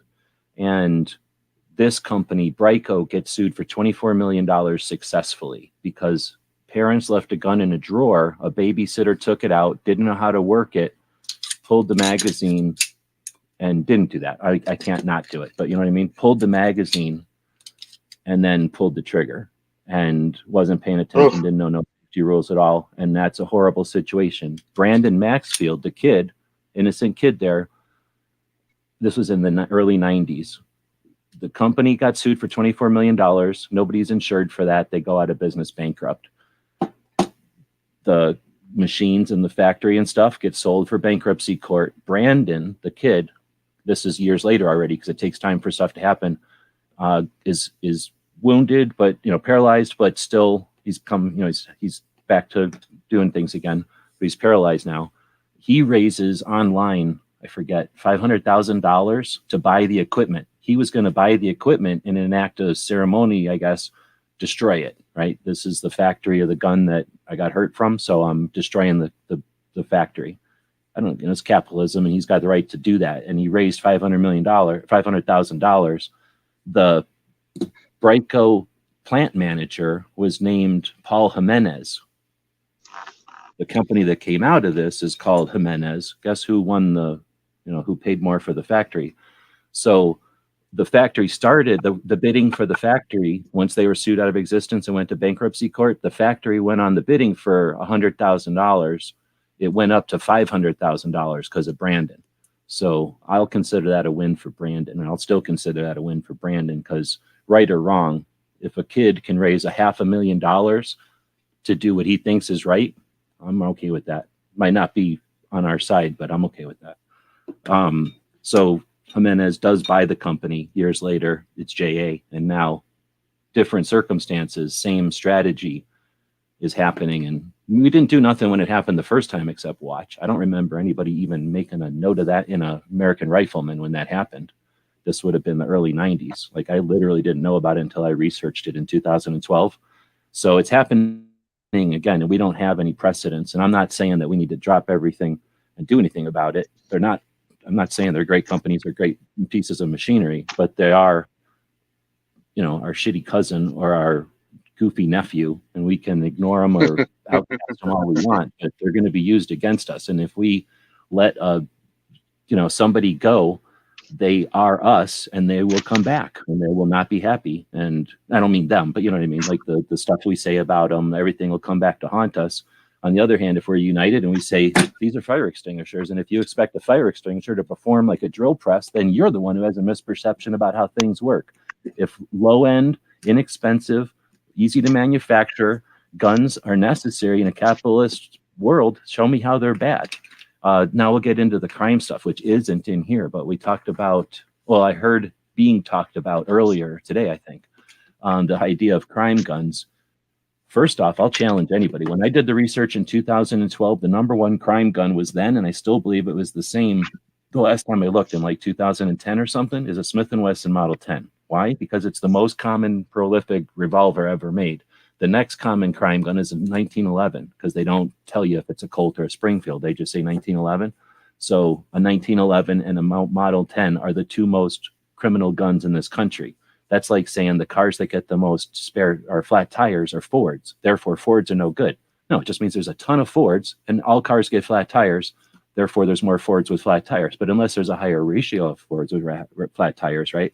Higher percentage of them with flat tires, then that's just conflating the numbers and trying to get us to throw stuff under the bus. So these being involved in crimes, I would say if you're going to jaywalk and you've got a $125 gun in your pocket so you don't have to lose your paycheck to criminals, you jaywalk, get frisked. They take this gun from you. It's a gun crime. It's a mandatory minimum. You plead for jaywalking. They keep your gun, destroy it. You're guilty, and it's a gun crime. Am I wrong? Or is that a gun crime? And now that's an inexpensive gun as a crime gun, and the police aren't going to say, but wait, he was jaywalking. There was no violence. They're going to say, we got this off the streets. So you're also going to get closets. Like if somebody were to steal this from me, would that be 25 violent crime guns, or would that be my collection that somebody stole and was like, oh crap, only 2 of these even work. And now what am I going to do? Oh, there's the police knocking at the door. Now these are in evidence and 25 Larsons. And now somebody's going to go, oh, look at crime guns. These guns shouldn't even be on the streets. Don't let them use that shit against us. And I'm not saying that's the only thing that happens. I'm just saying if that can happen, then don't let them use it against us. Like don't fall into that trap. I'm done with my rant.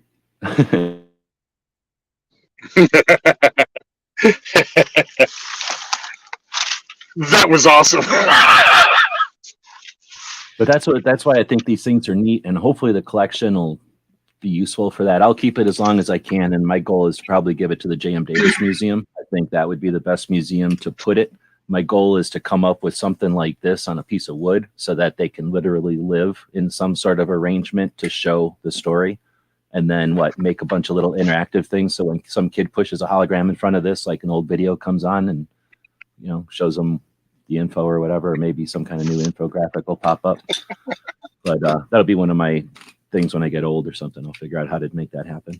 But until then, I've taken this collection to gun shows. There's a movie called 600 Miles, which is about, it's a weird, stupid movie actually, but it's got the guy who was in Pulp Fiction. The guy who's in the restaurant in Pulp Fiction, and he goes and tries to steal the wallet from what's his name?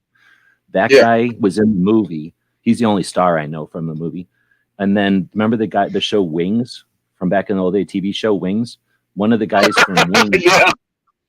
That was they made this movie in Tucson, and they had a gun show scene. And it's supposed to be a movie about this kid that it's really about the kid going to Mexico and getting killed. I don't want to spoiler alert, but it starts off with the kid is going to gun shows and gun shops in Tucson and getting guns and taking them across the border. And that's just like a little piece of the story just to get you started. But because they filmed that piece of the story here in Tucson, I was involved. I got to take a bunch of guns to this fake gun show that they did for the movie. And the guy from Wings was in it. So I took these guns. I took my mini revolver collection. I took my AK collection. I took my bullet collections. And I made it look like I was selling all my collections. I had, the first time they did the movie, I had just 3 tables, the end of an aisle. And they paid me good money. Like I made good money, my money, a couple $1,000, like good money to just sit there and act like I was doing a gun show. Well, I don't like being on video. So I let some other guys stand there, and I hung around with Mike Deddy, and we walked behind the camera as they filmed it. And that was neat because I got to kind of see the guy from Wings film this video or this part of the movie where they like this fake gun show. And the everybody in the fake gun show was real gun show people from Tucson. Bob, my friend who was the promoter of a gun show, just told everybody who was friends of his, like, hey, they're filming this gun show. They're going to give you real money. Just bring your stuff and set up. So the first time I brought all that stuff. And then that guy got fired from the movie. The guy from Wings, something happened and he wasn't in the movie anymore. And then they brought in the guy from Pulp Fiction to do the movie. So they had to reshoot those scenes. So they paid us again to show up and do that. The guy next to me was a bunch of Nazi shit. And nobody liked it because nobody shows up with Nazi shit to any gun show ever, right? Like that was fake. And everybody said that. So that guy wasn't there, and who got 2 tables, twice the money. And I brought more AKs, and these are in the movie, but you don't see them very good. But what I do have in the movie is our Gun Channels patch. When the guy goes into the gun show and then he looks at a piece of picture, their Gun Channels patch is just like this, like hanging out on the corner. And that's where if you watch really close, you might get a glimpse of these and the NAAs and some of the AKs. And this big fat guy behind the counter is not me. I'm a different big fat guy. I'm in the movie because me and Mike Deddy were doing this thing where, like, if this is the gun show and the guy in the movie goes like this, and then he goes like this. So that means the camera was like, this, and then like this, right? They're moving around. So me and Mike Deddy would go like this and get in front, like, so we kept walking in front of the camera. So it looked like we were walking all over. They kind of wanted people to do that, but we were not. Like everybody in the gun show, when they film something like that, everybody has a routine and everybody's on a little track and everybody's doing the same thing. And they'll say, cut, rewind, and everybody goes back, except for me and Mike Deddy. We're like fucking rogue. We're just walking around trying to get in the thing and talking and like acting. So I don't know if they noticed we were doing it, but we were like saying to each other, like, I'll bet you this is going to piss them off in editing. Like they're never going to figure out, like, cause they're not going to, it'll look like we're walking this way and then we walk this way. So I'm only in it for like a second. I'm not going to tell you where, but you can kind of tell because my kitty sat next to me. But anyway, just ruining the continuity of the movie. Yeah, exactly. So the movie is called 600 Miles, or in real life, it's 600 Millas, I think, because it's a Spanish movie. It's worth watching. You can watch it for free now. I think it's on YouTube. It's been on YouTube a couple of times. But a friend of ours from Gun Channels was in Finland. He lives in Finland. And when the movie first came out, I was telling people, because I was super stoked. I got paid to go to this thing and fake gun show, right? Hang out with Mike Deddy, eat movie food and everything. So, which isn't all that good, but it's free. But anyway, so it's fun. I was telling everybody about it. And then people were like, well, how can I see the movie? I'm like, I don't think we can, because it's from like Mexico. And I don't know if it's even going to be shown in the United States, maybe on VHS in a long time. So it did go to some film festival thing in not Norway, like Sweden or something. So Mika went from Finland to like Sweden to go watch this movie. And he was the first one to see it and then told us about it. My friend Bob is in it, the guy from the gun shop. He's in it. It shows 3 or 4 of the gun shops from Tucson, which don't exist anymore. I don't think any of them. One of them exists now, but the other 3 are gone. So it's kind of a neat chunk of Tucson history. And then they show this fake gun show, which is totally fake. Every once in a while, I post the poster from the gun show on Instagram, because it says like Valentine's Day, February 24th gun show, and everything's spelled wrong. And I don't know if they did that intentionally or if they just don't speak English and didn't know. But the gun show sign is all goofy. And I always post it on Instagram and go, how many things can you find wrong in this picture? Because like the date's wrong, the place is wrong. It's like for a city that doesn't exist in Arizona. Like it's, like I said, sometimes they just do like things like that to keep the setting from being Tucson or something, just to be a random Arizona city or a fake Arizona city. But I mean, they had like Valentine's Day on February 24th. So it's like, nice. Anyway, my luck, I'd still forget to buy my wife something. And then they filmed in like some other part of the year completely. I don't know why they chose February for the sign, but I don't think it really had anything to do with the movie. The movie was just sort of in decent weather or something. It really didn't. We don't have snow or nothing. But anyhow, that was the one time these things have been famous. And aside from that, I've taken them with me when I was going to shows for a while. We were doing the gun show tour, the gun show loophole tour, by setting up at shows when Bob was coming down from Canada.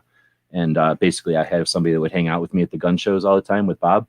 So I would take stuff to sell, but then I would also take stuff like this to just show and talk about. Because when you think about going to a gun show, many people just show up, walk around, and then leave. So you're there for an hour. But the people that are at the gun show are there from the earlier than the show started until at least the show ends, right? And they're there for 3 days like that. So it's kind of boring if you're not selling something every moment. So it's one thing, it's kind of nice to have something to just do that is entertaining, but it's also fun to have people who know stuff walk past your table and add to your knowledge. So by putting stuff like this or my little revolver collection out, or sitting next to somebody who has an interesting collection out, inevitably people are going to walk by and go, I worked at this one, or I had one of these, and did you know, or I had this and you can flip this around. That's the way that you learn the real nuts and bolts of everything, or like all the different stuff. So these have been all around the country. One time I was in the cop car. I have a cop car. So I keep all these things in this little box, a nondescript Pelican box. So I had them, you saw how they were in here, right? That kind of fill the entire box. And this cop, and I'm in a cop car, and I'm in front of my friend's house. And for whatever reason, they had this thing in between us, in between the seats. And then the cop comes up and he's like, "What are you guys doing? Any guns in the car?" And that was pretty fun. because you only get to do that as like a gun writer or a collector, or somebody who runs a gun shop or something, or a criminal. I guess criminals get to do it, except you only get to do that and not go to jail if you're Yeah. in a pursuit of something that ain't criminal. But anyway, so that was kind of fun. So aside from those things, these things don't get too much play. I don't have all the time in the world to dig into them. I've tried taking them to the range and shooting them, but only like 2 or 3 of them really shoot good. Again, I'm not trying to say that they're the best, but I will say they're fire extinguishers. And just like a fire extinguisher, you need them to work when you need them to work. And sometimes just having it be there is enough. Sometimes brandishing is enough. And again, that's a tactical debate people can get into, but I'm going to default to all of history where every little old lady that pulled one of these out and is still alive or still kicking afterwards, then brandishing works. And the reason we have laws in Arizona and other states that allow us to brandish is, again, indication that brandishing can work. And doesn't always work, but if it can work, it's a tool that can and should be in a inventory, and these allow that. What is the value of having a grandma or a grandpa or a young person who just got out on their own having this in a drawer? Grandpa gave me this and it's in my drawer. We know the reality is 99% of us never have to deal with violence ever. But if you're concerned or you're held back because of a perception or a fear, and this can alleviate that, then that's another young person who's living their life and figures out that they didn't need to be afraid, right? If having this in your pocket for a couple of months or a couple of weeks lets you start the new job in that neighborhood and walk home without instance, now you're better off and the world's better off, because, I think the world's better off. Bad people are going to do bad things. And if all of these disappeared, they'd start doing bad things with this thing. Like I could figure out at least 2 ways to poke your eyes out with this and maybe hurt you by poking it in something else or jamming it or pinching you. And I don't think anybody cares I don't think anybody wants to see micrometers taken into some sort of, you need to have a permit to order it or buy it or possess it. So people that think you can take away this one implement and somehow make people passive need to be educated that has never really actually happened, and that this little lady who's able to walk down the street because she's got that gun in her handbag, even though it's the worst way to carry and it's the worst gun ever, and she shouldn't even be scared of it because I don't feel scared, or all the excuses you can come up with, that little old lady who feels empowered to go home from church or do whatever the hell that little lady's going to want to do because this gives her that confidence to do so, then what does that mean? Every other little old lady or little old guy who's looking out their window scared, who doesn't have this assurance or this security, goes, oh, maybe I don't need to be so scared. And what's the consequences of a community that isn't scared anymore? And did that start because somebody had a gun in their pocket that they never even needed to use? And that's what I like to focus on, because I don't like this like, oh, I'm scared, I've got to carry a gun, you got to have it with you all the time, it's got to be the best gun ever. Perfect world, maybe. In a perfect world, you wouldn't need the gun. So in reality, figure out that some people don't ever need to use their guns and most people don't need to, and all guns are awesome. And I'll quit bitching, I suppose. Mansplaining to the choir here. Nobody's really saying anything, so I guess I'm just getting the vibe off of my guns. I haven't had them out in a while. Yeah, that's cool though. I mean, I say the same thing. I was talking to my mom about it because she's one of those little old ladies now, and her incident that happened that made her think about being armed was she was out with her friend and they lost at night in the car, and the friend, not paying attention, pulls into on the side of the highway what you think is a driveway. Well, it wasn't. It was only maybe 2 car lengths deep until you came to a fence. A chain fence that someone had blocking that driveway up so you couldn't proceed. And my mom was like, no one could see us because trees were on either side of the driveway. If anyone would have pulled behind us, we were stuck facing the wrong way. We couldn't drive out. It was like the dumbest place you can pick to do a U-turn. And she was like, I didn't even have a knife on me to defend myself. And we were, 2 senior citizens at night in a vulnerable position. And she was like, I need something for self-protection. And again, it's to make yourself feel better and to also give yourself an option in case everything went sideways. Yeah, she'd never pull it out. She'd probably never ever have to use it. But if she had this sucker on her, she'd be like, okay, let's turn. She wouldn't have been frightened. You know what I mean? Of worst case scenario. And if it's not applicable to every person, then if it's applicable to enough, then that's what gets the ball rolling, right? And I think the bad guys are aware of what the world is like. And if they know that, I don't know which one of these people who might look scared is looking scared with a gun in their pocket versus I don't know, I think that prevents crime too. I guess If we you don't know, believe it, it's hard to say.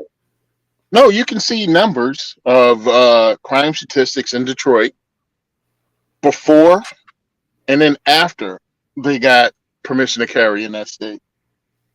Like when they made it easier, and not that state, in that city. Because I still do self-defense gun stories. And when it became easier to get a permit or legal to get a carry permit in Detroit, we saw 2 to 3 self-defense shootings by civilians in Detroit for like 3 months, maybe 4 months on that show. And then all of a sudden crime dropped off because the criminals learned that you don't know who has a firearm. And also many of the criminals, because it's the same people committing these crimes, were dead or in prison, wounded. Or they moved, right? Like, I don't want to. Or they went elsewhere. It's a lethal environment. I'm moving to some other city where it's not so lethal for me to do my business, right? Exactly. So that's an interesting point. And I've never been a fan of the we need guns because of self-protection. I think that's a great thing, but the Second Amendment isn't self-protection. It isn't hunting, right? It isn't anything really. It's all of those. So I've always, because mainly my thing is I'm looking at the future when the NFA's gone, everybody's cool with guns. And when everybody's cool with guns and crime is effectively gone, you're like, we're living in some Star Trek situation. Then I don't want anybody to go, well, now you don't need guns, because that's when I want all the guns. Like that's when I want to have my real collection. You know what I mean? So, or at least start to do some real fun, because once the NFA's gone, we're looking at ceramic projectiles and belt-fed fun, like inexpensive projectiles and way more interesting designs than we're being held back with old-fashioned designs. So anyway, when you brought that up, that's interesting because I don't look at that stuff. And now that you mentioned that you do, I'm going to ask. I've noticed that Maj is posting some stuff about the numbers of defensive uses of firearms in Philadelphia. I don't think it was all of Pennsylvania. It was just Philly. Is that the same thing you think? Like, is that the same phenomenon, I guess? Is that why he's posting that? Is that okay? It's the exact same phenomenon, and people are noticing. Now you're going to watch people try to go, hey, gun violence has gone up in Philadelphia. No, self-defense firearms use have gone up dramatically in Philadelphia because now you can carry in Philly. Do you watch David Yamane, I keep saying doctor, the school guy, whatever? I didn't see this. Yeah. The guy I'm talking about? Yeah. The guy who's professor. His new one is about violence. What is it? Like need for violence versus something about violence, like the appropriate or the necessary use of violence versus whatever. And I don't agree with everything he does. He's obviously talking to a group of people that are in a totally different world than I am. But I think where I'm coming from, like, I don't think you need to consider somebody who appreciates and understands. I don't want to say appreciates like worships, but appreciates like understands that it's an art or a skill and a necessary one. I don't have a problem with people who focus on violence and are into it, because as long as they're good, then that's necessary. And I don't think that that's something that should be discouraged. And I think we're living in results of discouraging violence when it should be violence that's negative or ill is bad, right? But violence when necessary should be as effective as possible, and that's fast and as lethal as possible, typically, to prove a point, right? To get the job done. Yeah. Well, I've seen this at one time when I was younger, and again, didn't think things through all the way because you don't. No, very few people would go, yeah, you don't want to be good at martial arts because that's good at violence, and you just want to, that's only encouraging you to be violent with people. Like if you said that to someone, they'd be like, "You're kind of nuts. That doesn't make sense." Of course, you want to get good at a martial art. You want to be effective at a martial art. Well, firearms is just a martial art. So if you're practicing getting better with it, if you're doing drills, if you're going to the range regularly, you're not a person that's looking for confrontation. You're just working on that particular martial art. That doesn't mean I want to hurt someone at all. But if I have to use this tool, I want to have that confidence that I know how to use this tool well. And it's also entertaining. It's fun. I have friends because of this. I've met a lot of awesome people because of this thing. It's not just one, you know what I mean? One owning a firearm is not because you just want to use violence against someone. Like my 22s, my bolt actions, my SKS, none of that stuff was purchased because I wish an MF would. None of it was. But is it capable of being used? Yeah.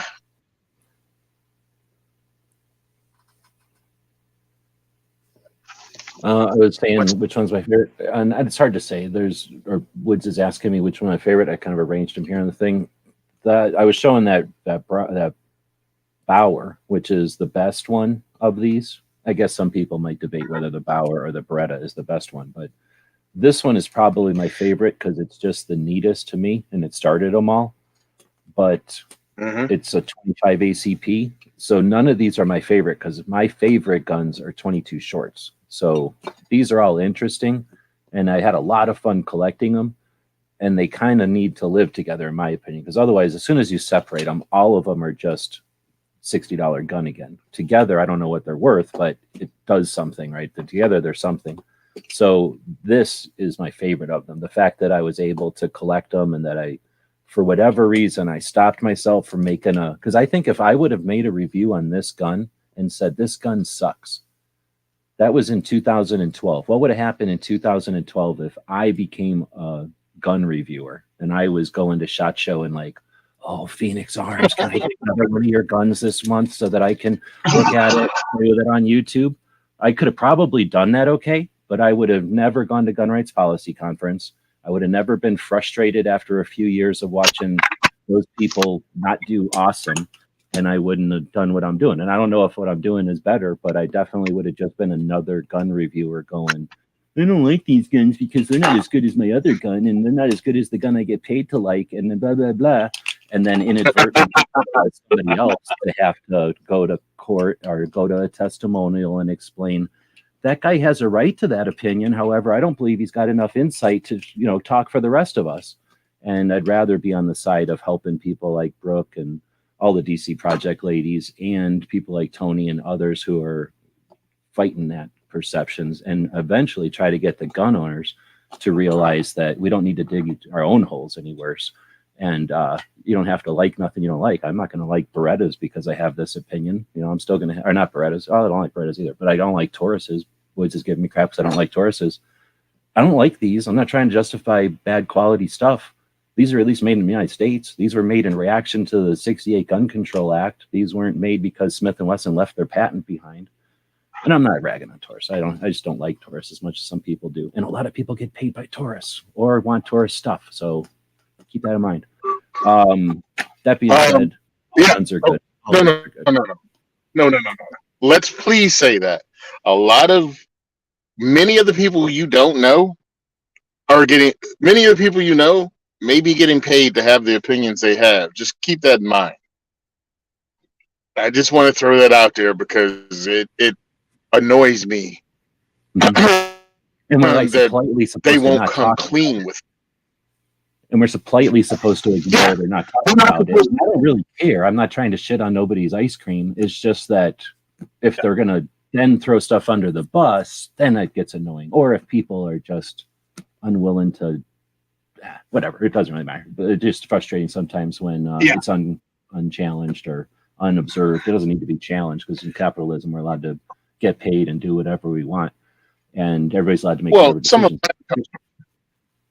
Some of mine comes from a different position as someone that's on a podcast about reviewing, guns and gear. And also as a 2A advocate that has gone to the industry to ask for help to do the advocacy work. And I'm like, wait a minute, you're cutting this guy a check for $10,000 to say your piece of garbage, whatever, is the best thing since sliced bread. But for me, you can't even give me a patch so I could raffle it off. You know, it's like, what's up? Like, you aren't pro 2A. You're just another business that's paying someone to say your product is good. And but out the other side of your face, or your product pusher is claiming to be pro 2A too. But again, they have done nothing except take checks and give good reviews to something they are paid to give a good review for. And I'm not going to name any names, or even, I don't even know if I have the ability to name names, but I know it's out there and I know what people are doing. And sometimes it's a little frustrating if somebody is putting in work and also reviewing products and being honest about it. It's like, come No, on, dude. Really? Back in the day, we had Consumer Reports, right? The magazine, and I don't think it's a common like thing anymore, because there isn't one anymore. And if it is, it's watered down from what it was. But there used to be, marketing and ads and catalogs and stuff. And then an alternative to that was Consumer Reports, and that was ideally, I think, supposedly supposed to, and I don't know if it was or wasn't, but I think it was, they claimed to be unbiased. They would just go buy all the vacuum cleaners and run them through a series of tests and give you the results.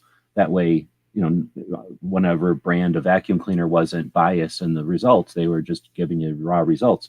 There are some YouTube channels that do that kind of thing, but I think that kind of concept of having a gold standard unbiased thing to, we kind of had that with Wikipedia, I think, in the beginning of the internet, but it quickly turned into a bad version of collaborative because there was a lot of errors and people putting their opinions on there and stuff. So confidence in it ran low. So for whatever reasons, we don't have that collective idea that there could be like the median line, or the standard to judge all from, the whatever you call that. And because of that, what we end up with is truth. Yeah. And we don't have anybody we don't have that, not just a single individual doing it, but we just don't have that element as much anymore. So we're just susceptible to all different marketings. And then what happens? You kind of get dulled over, right? Your eyes haze over and you just ignore a bunch of it as part of your own brain's filter. And we suffer in the long run, but we don't have to. And that's just, I think I was getting at, is that's kind of a phase thing. Like, we used to have it, and Consumer Reports didn't show up because they made a bunch of money. They showed up because a bunch of people were sick of getting ripped off, right? And then they made it happen. Yep. And that's what I think will happen here, is that when I got involved in the internet and guns and stuff was in the like 97 to 2000 range. And then by 2004, I was done working 9 to 5 and I was just doing internet stuff. So at that time, there was a lot of introduction of gun stuff onto the internet, just because there was a bunch of introduction of everything onto the internet. But I was involved with the gun stuff. So I got to see, basically, the industry came from publications and television. So television was super expensive, and there only was national level cable and then individual, very small local television. So it was very limited. There was only the biggest names supporting the biggest events, and only on a couple of weekends a year ever on regular television, and then a little bit more on cable. But it was never like a big focus on the diversity of the gun community at all. It was just a massive marketing focus on whatever, sport or maybe a hunting thing, but very few things were in TV. Then you had the magazines, and they went all over the place. You'd have magazines from every spectrum, and magazines were a lot more inexpensive than television, but that was it. And I guess maybe word of mouth and some marketing like posters and stuff. But for the most part, you had television and you had publications, and then the internet happens. So that's where I'm standing and watching what was get warped into the internet. And at first it was like, let's take our magazine and put it on the internet. Let's take our TV show, and because there was no high-speed internet, let's put a version of it onto the internet. Then we got high-speed internet. So it was like, oh, now we can do what we used to do on television. Let's do that again. And that was about 2012, because the internet started to get fast enough to do it. So in 2000 to 2009-ish, it was try to get magazines and shove them on the internet. And what happened was, you had forums, you had individual experts, you had gun shops, you had people like us who just are joining the conversation. And we were faster, more aware, and weren't paid for. Like, people that were picking up their magazines and putting them on the internet. So what happened when you picked up your magazine and put it on the internet? Fell on deaf ears, because we've already seen magazines. We're sick of them. This is the new internet. Don't put your garbage on here. We didn't want anything to do with magazines. We like forums. We like boards. Then we figured out as a community, we hate each other. Like, we got problems. I don't like your gun. I don't like the cut of your jib, whatever. You bothered me. We had a fight. Now they start getting different boards. YouTube comes around. The internet gets faster. Oh, well, let's drop TV on there. And then all you get people like, this is when I'm making thousands of dollars a month on YouTube. And then 2014 happens, and it goes from thousands of dollars a month to tens of thousands of dollars a month.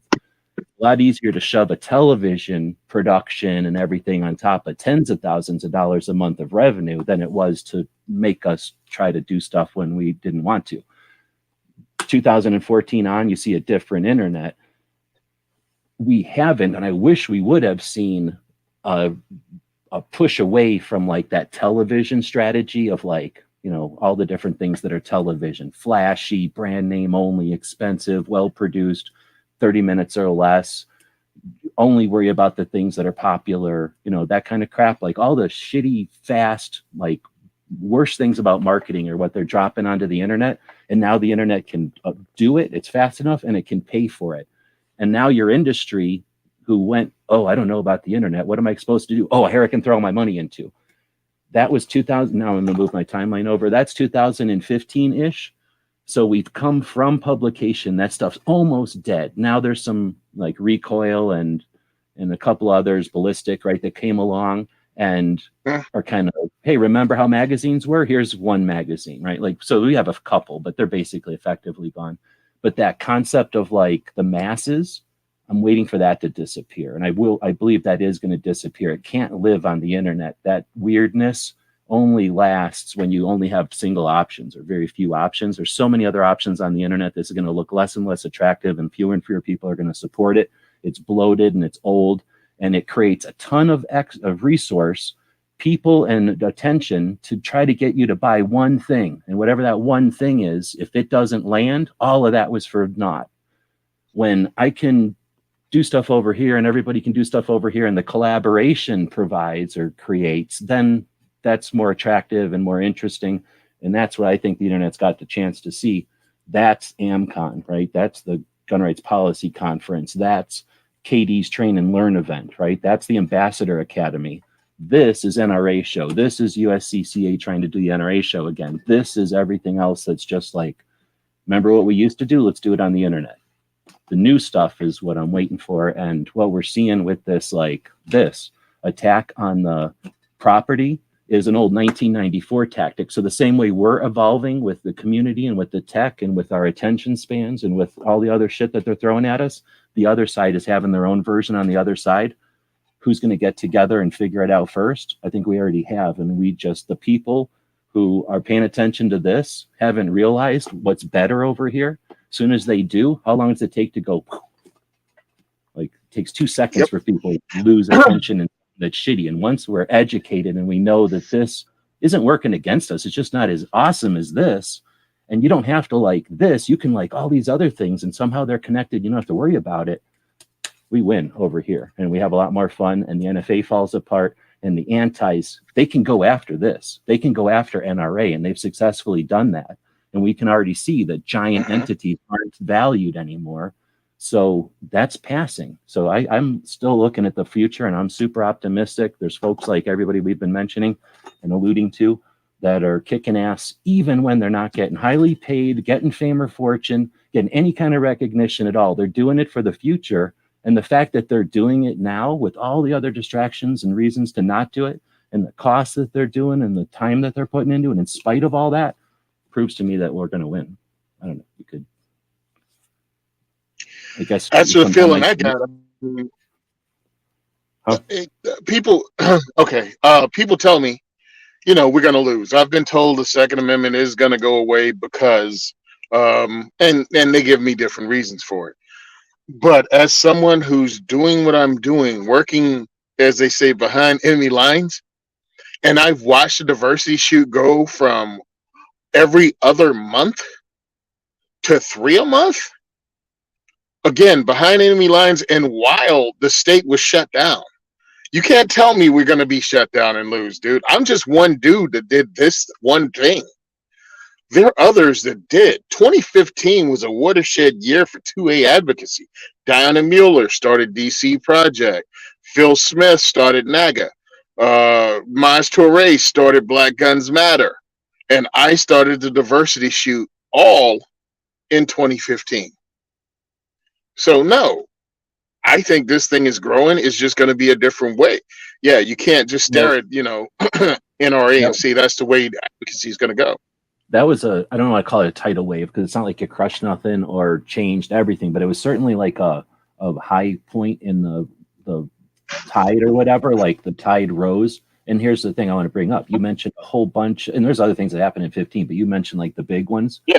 None of y'all talked to each other and said, this is the time to do it. Let's go. We're all ready. Let's act in unison. Instead, it was, from what I understand, a bunch of frustration and decisions to take action independently, only coincidentally at the same time. Or maybe the circumstances gave you all the same kind of pressures at the same time, but it wasn't a coordinated effort. The way you had mentioned it, it almost made it seem like you guys have anything to do with each other other than you're all gun owners in the United States. It was coincidence more than anything, right? That it all was total coincidence, and it was probably again a buildup of everything. My mind started in 2012, but who knows? I mean, Diana, she was an officer in Tulsa. Her motivation came at a different time. Her motivation might have been a different thing. Plus, she also had to wait until she retired. Maj, I don't know what his motivation was. Phil Smith, I don't know what his was. But yeah, and the only reason I mention those is because I know 100% we all came in 2015. I don't know when Well Armed Woman started or Shoot Like a Girl started. You know what I mean? Yeah, they started a little definitely. earlier. They staggered in. There was that. Well, I know what it is. I think I know what it is, but I don't know. We've talked about it before, but 2012, everything was fine. There was some shortage on ammo. I can't remember if there was a shortage on ammo. There was the kind of introduction of the machine shops. So there was a lot of AR parts that were coming around, and there was a little bit of a shortage. It was like a high demand for AR stuff because people were figuring out that, oh, I can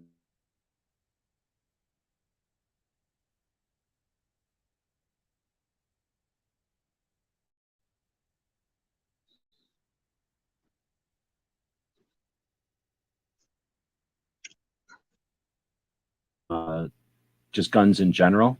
And then the end of 2012, we have an atrocity by an individual. I don't want to keep saying exploited, but it was leveraged by the antis. And since it had been since 1994 that they had really tried anything, and I'm guessing because Obama had the House, or he had the House and the Senate, right? He had government locked. He had all Democrats. So they thought they had nothing to change. They had nothing to worry about. It's truly not a political issue because a Democrat president with a Democrat House, the Supreme Court don't matter at that point. They could have created whatever laws they wanted to, and they still couldn't, and they didn't. And because it's not because they couldn't, it's because even Democrats know, some of them know that that's not the way to go. So the people that are convinced that it's still a political thing, look at all these different things. 1994 was pretty political, but we were in a different world back there. We were literally held hostage by magazines and newspapers and stuff, which we didn't have that situation in 2013. If you look at it on the grand scale, 2013 was sort of that. We had already gone past the cusp of realizing that we weren't obligated to magazines and newspapers to get news. We had all these internet things. We had like a good decade of using internet. There was high-speed internet, international internet. So it was really difficult, I think, at that era for the politicians to think they had any future of owning us. Remember, YouTube and Facebook weren't quite, they were monopolies, but they weren't the invasive monopolies that they are today. So I think that in 2012, the people who want to abuse power by suggesting that our property is the blame for the actions of criminals, they saw that as an opportunity that they could just push through. And they tried in 2012, at the end of 2012, literally. So in January of 2013, Obama brings his 23 executive actions.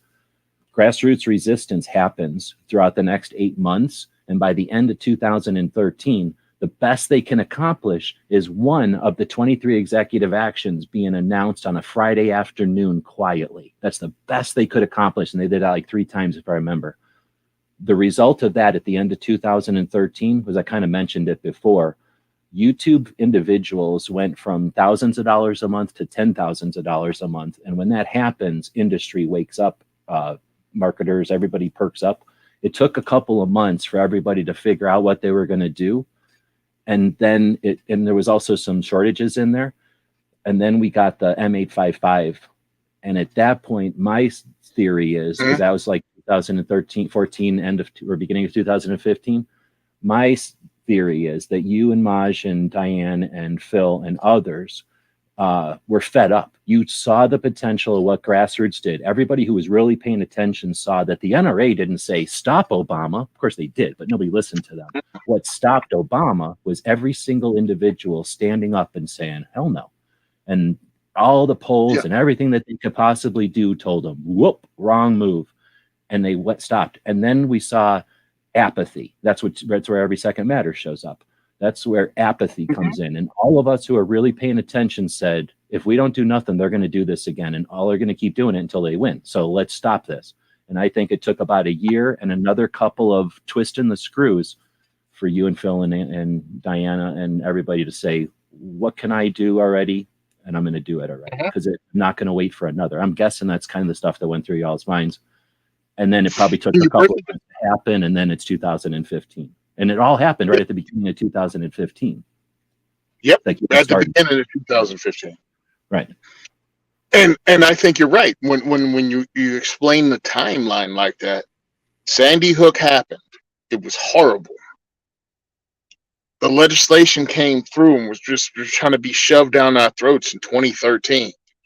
So as an individual, I wasn't dependent on the NRA, but we had our local 2A organizations that I went to be a part of. I joined based on what was happening. It was like, hey, we got to do something. Let's see who's also doing something. And when I wrote my letter as an individual, my friend Sean and I got together and penned this letter.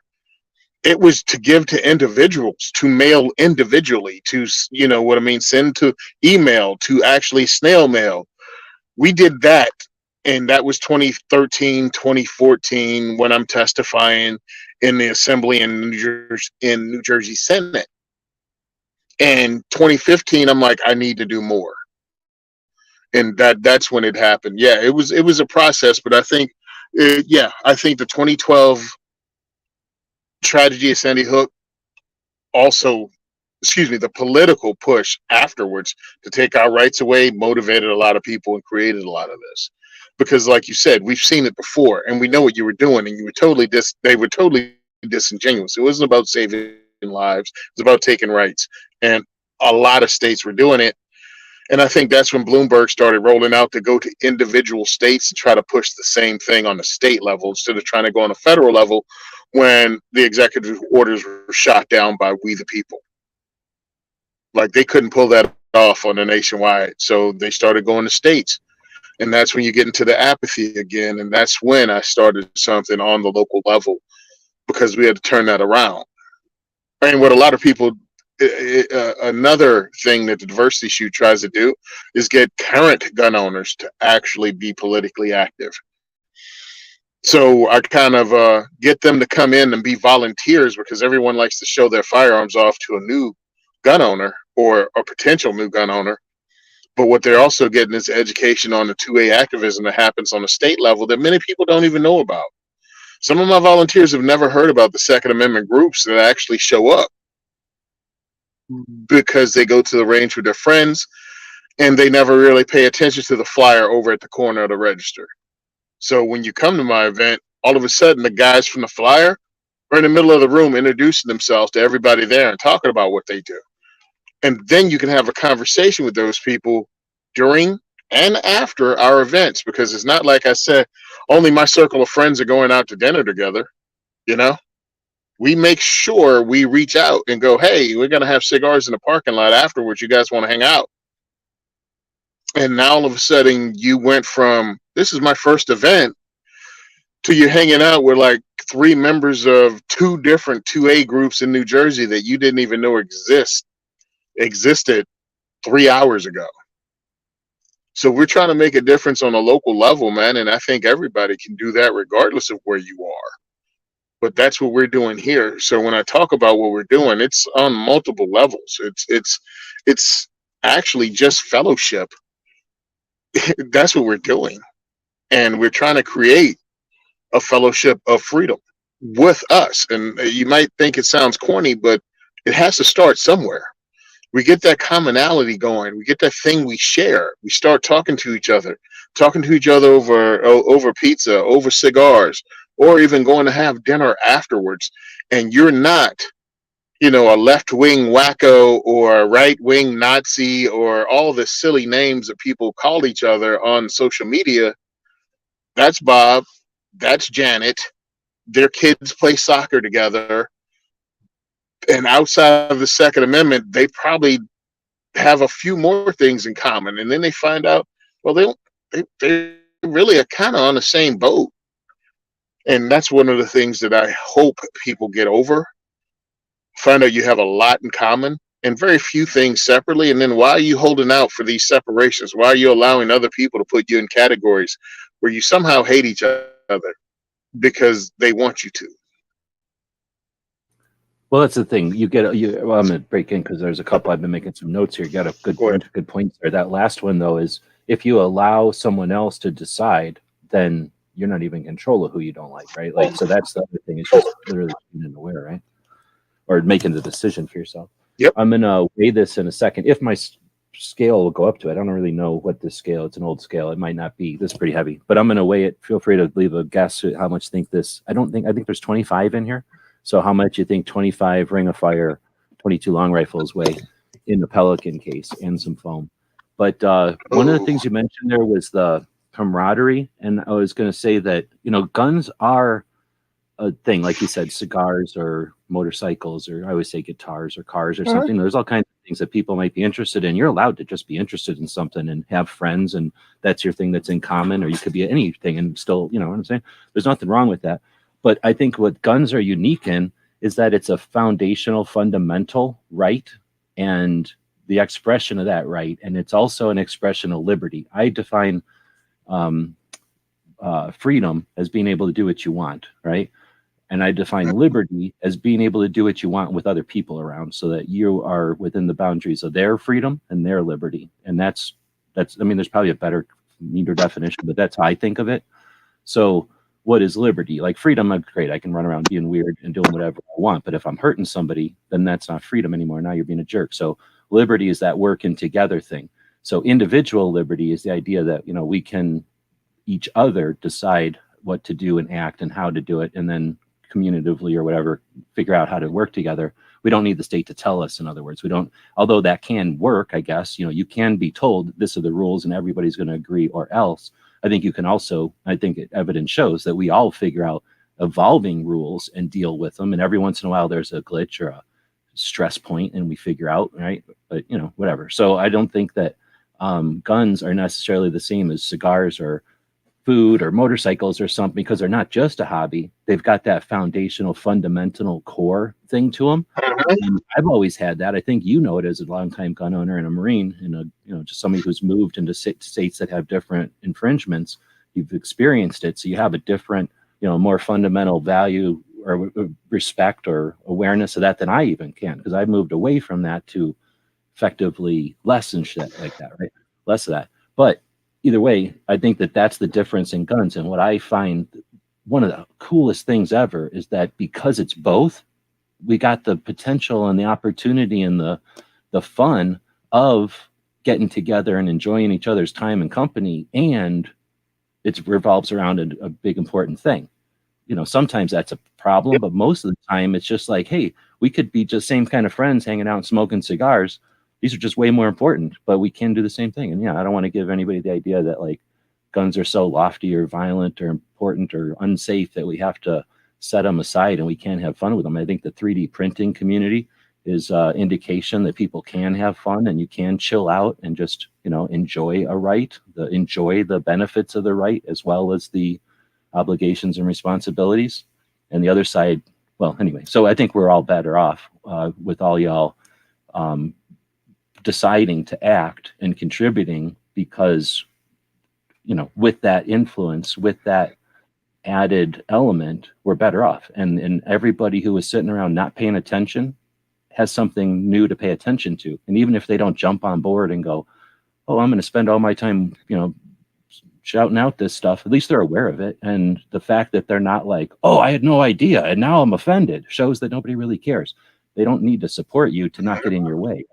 And that's the thing. People aren't getting in anybody's way. There's hardly, I don't know of any group that's out there, except there's one group in Colorado that gets out there and hides behind everybody else's effort and makes $12 million a year, brags about it, and then has people fired when they bring that out to light. I can't get fired because I don't work for anybody. Thanks to our Patreons, I can keep bringing that up. But aside from that one group in Colorado that isn't awesome, the rest of us don't get in each other's way. And as much as people want to say the NRA does, the NRA is more of like, hey, let's come along after the fact and take credit.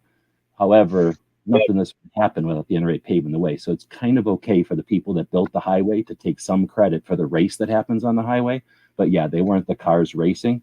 But either way, what I'm saying is we don't have in general a community that's out to stab each other in the back very often. Individuals probably do. But in general, aside for faux pas and blunders, we're not getting in each other's way, right? For the most part, we're all running in the same direction. And the more and more people we have in the race, we all realize that there's a lot of people and we're all running in the same direction. And people that want to tell us we have different goals, it couldn't be more obviously wrong that we all have the same goals. And that's good. Check each other. Well, people love tearing things down and thinking they see something deeper than others. Oh, you just don't see how, hey, look, man, we're all working in the same direction. It takes a little bit because individuals and egos get involved. That's also a reason I don't have a membership, members for the Second is for Everyone, because now become competition in some people's mind with their group. You know, how many people are following you?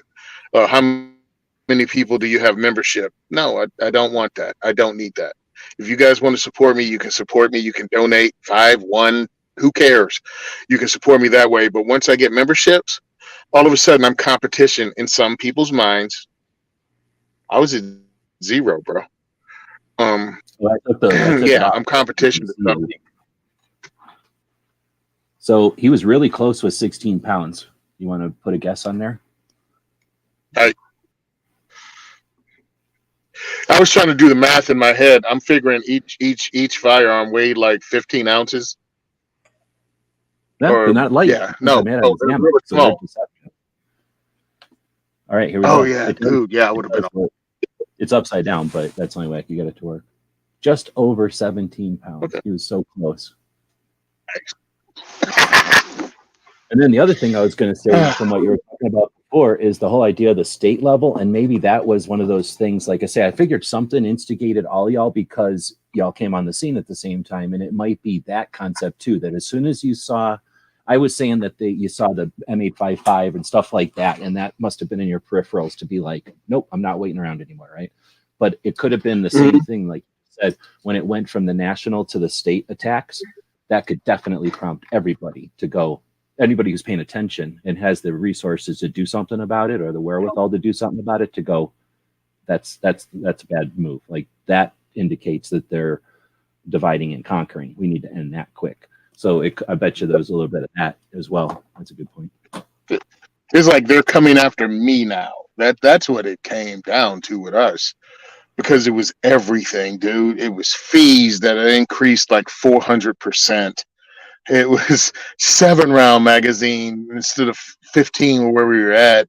And it was like an avalanche of just stupid gun laws that were totally ineffective. But when you're looking at it, you go, that's not going to stop a criminal. That's not going to, wait a minute. How many things do you have that's not going to stop crime from being permitted? Like you this is not what you, and it became frustrating because you put it out. It's like, they're lying to you. This is not to make you safer. And then you still have the people who want to give politicians the benefit of the doubt going, well, maybe if you just tell them that it doesn't matter how many rounds are in a magazine. It's like, no, they're willfully ignorant. They don't care. And again, this is just on the state level in Jersey. It's like they were told how to vote and they're not going to be dissuaded from that path. The only way you're going to make these people move is to have them jobless after a primary. Like that's because the primary, no one votes in. Like very few people vote in the primary.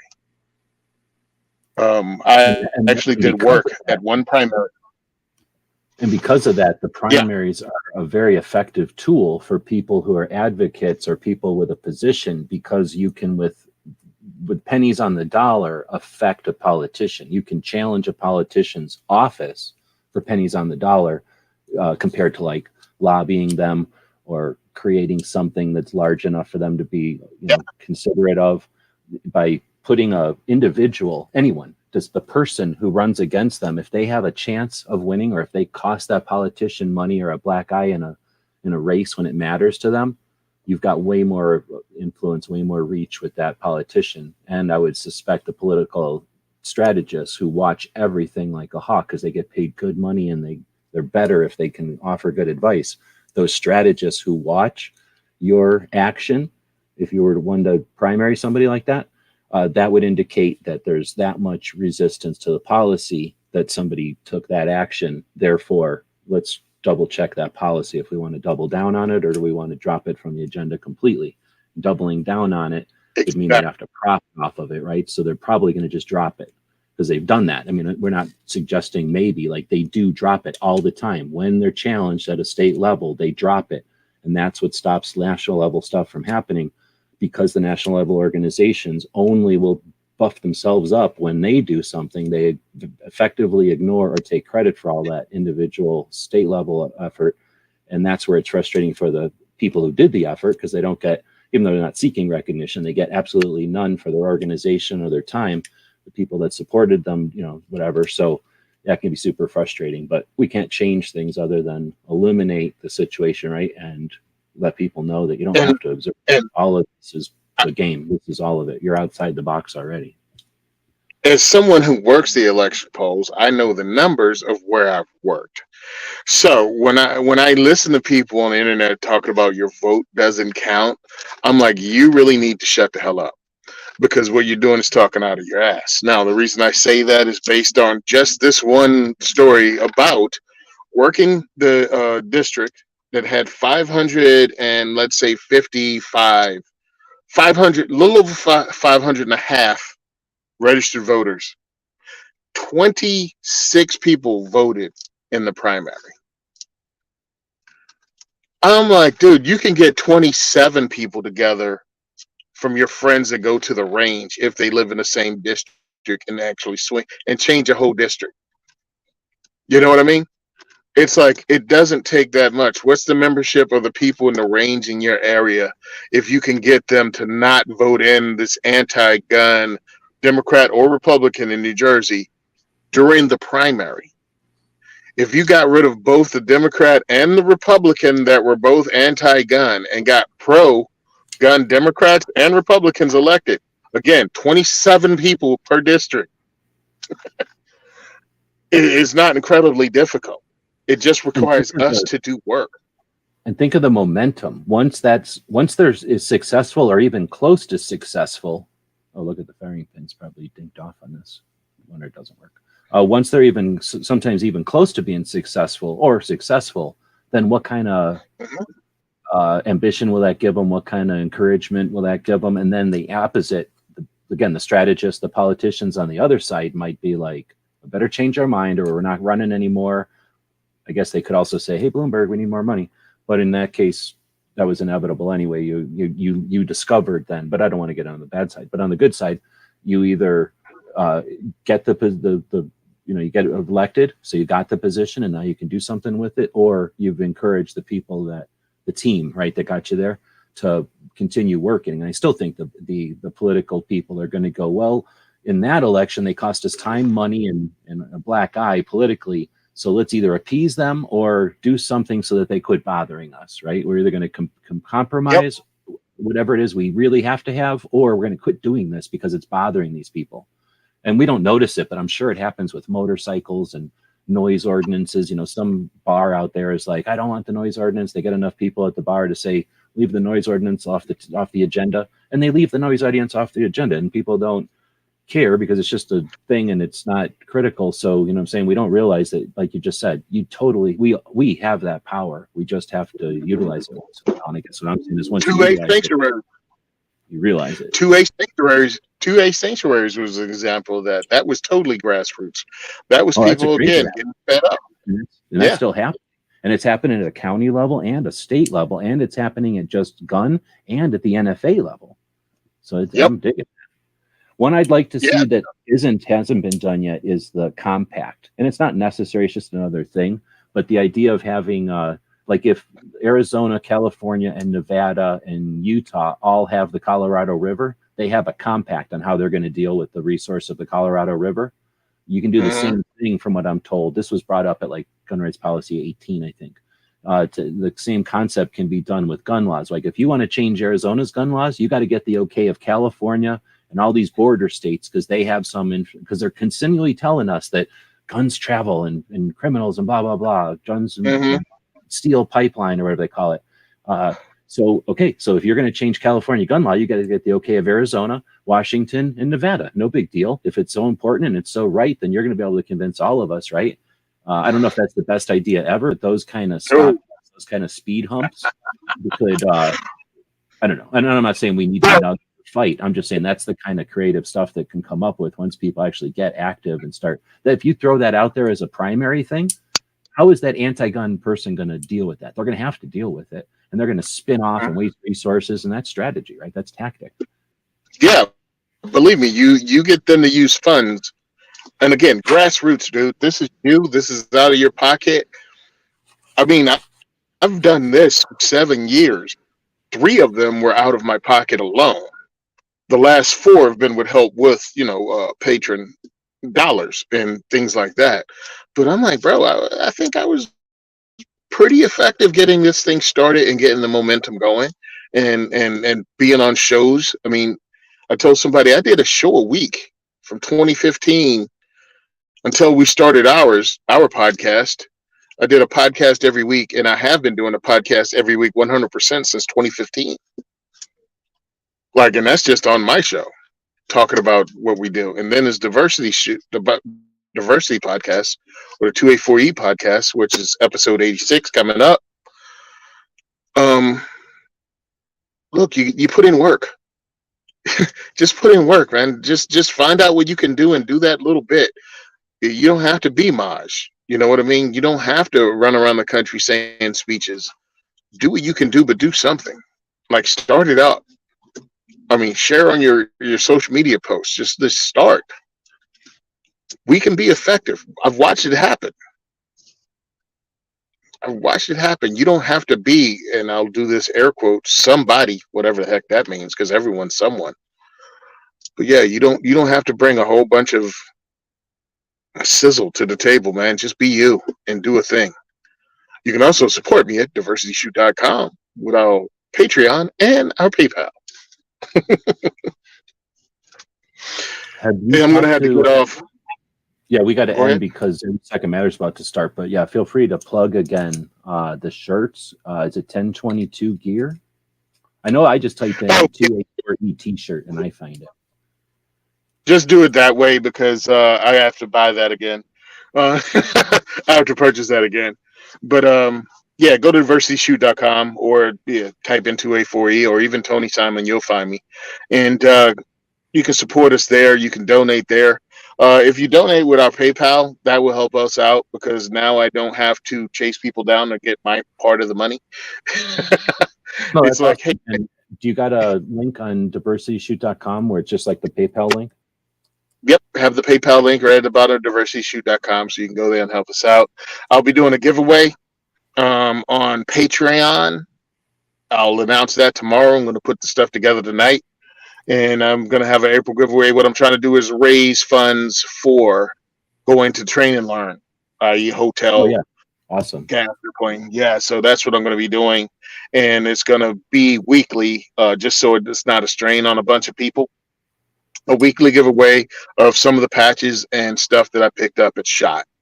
That some might be SHOT Show exclusives and some just things I picked up at SHOT Show. So I don't know the difference, but I'm going to be doing that with the patches. So you'll see that tomorrow. And I also have my announcement. It's going to be on Eventbrite, and it's all the new dates in Jersey and PA. So I want to get that started. I want to have the tickets available, and people can start buying tickets now for April 13th, April 27th, and I forget what day in May is going to be the first event in Easton, but I'm going to have those tickets available so people can buy tickets in 3 different ranges.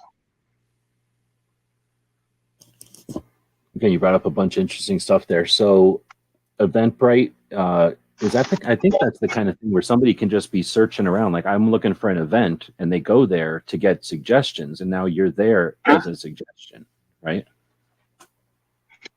Yeah, I'm there as a suggestion. I don't know how they do it because I've punched it in and couldn't find me sometimes, and sometimes I could. So the second is for 2A, 4E. Yeah, because I'm trying to think of something that's like good. Some of these you have to just go to this one, like Discord or something. You'd have to go straight to the address, and that's all there is. But other ones, I'm thinking like, what's that thing, that Groupon, where like you might have a Groupon for something specific, but once you buy it, you might be like, oh, I'm going to browse around because this was a good deal. So I'm wondering, if a Eventbrite is like that, then that's awesome that you're using that as a way for people to sign up. Because now, again, somebody could just be browsing. Hey, I'm looking for something to do.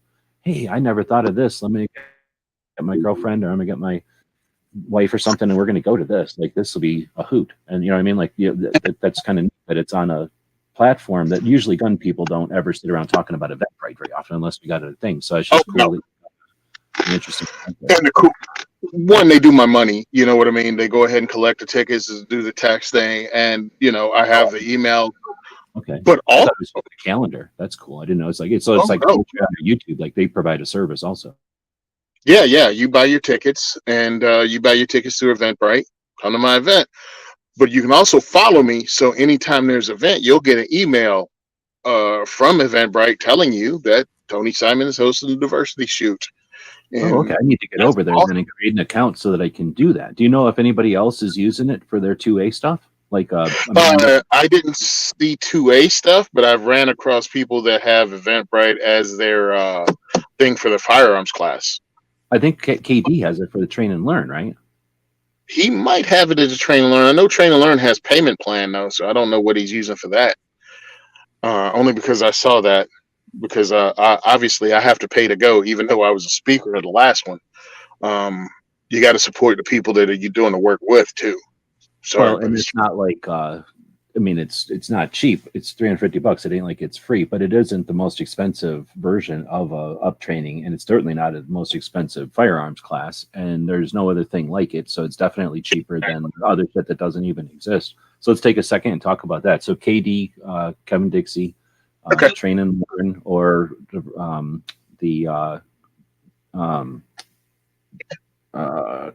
can't I think of his? I'll think of it when I'm not trying to think of it. But anyway, MC, or the train and the no other choice is his training side. The aiming for the truth is what I couldn't remember, is his advocacy side and his community work in the community side. And I think of train and learn as sort of both, because he does have a lot of firearms training there, but it's also an emphasis on advocacy and media up training and skill set and collaboration. Mm-hmm. So basically, it's the third year of an event that brings Second Amendment advocates and people in the firearms industry and community together for a couple of days in the middle of the country in Missouri, in the middle of the year. And for a price that's, like I say, $350 or something like that, right? Like less than the price of a comparable 3-day firearms class, less than the price of any comparable activist skill set development. And it's more diverse than any of those other things. The other ones are either for girls, period, because the other ones that exist are for girls, and we can't do nothing about it. They probably would let a dude show up, but they're not for dudes. So first, it's the only one you can get to if you're a dude.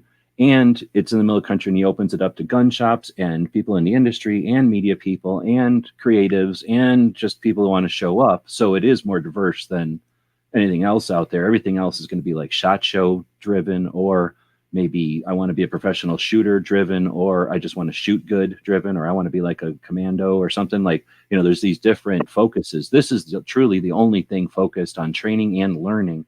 And unlike some of the other things, I've audited a lot of classes. Many of them are, it starts at 9, we'll see, it'll end at 5, we'll see you tomorrow. This is not that. This is the type of class where everybody gets to know each other and has the opportunity to collaborate, and there's like time set aside so that things can happen. You all eat dinner together and stuff. You meet up before and the night before and stuff. So much more of a community building than just like awareness or just skill set development.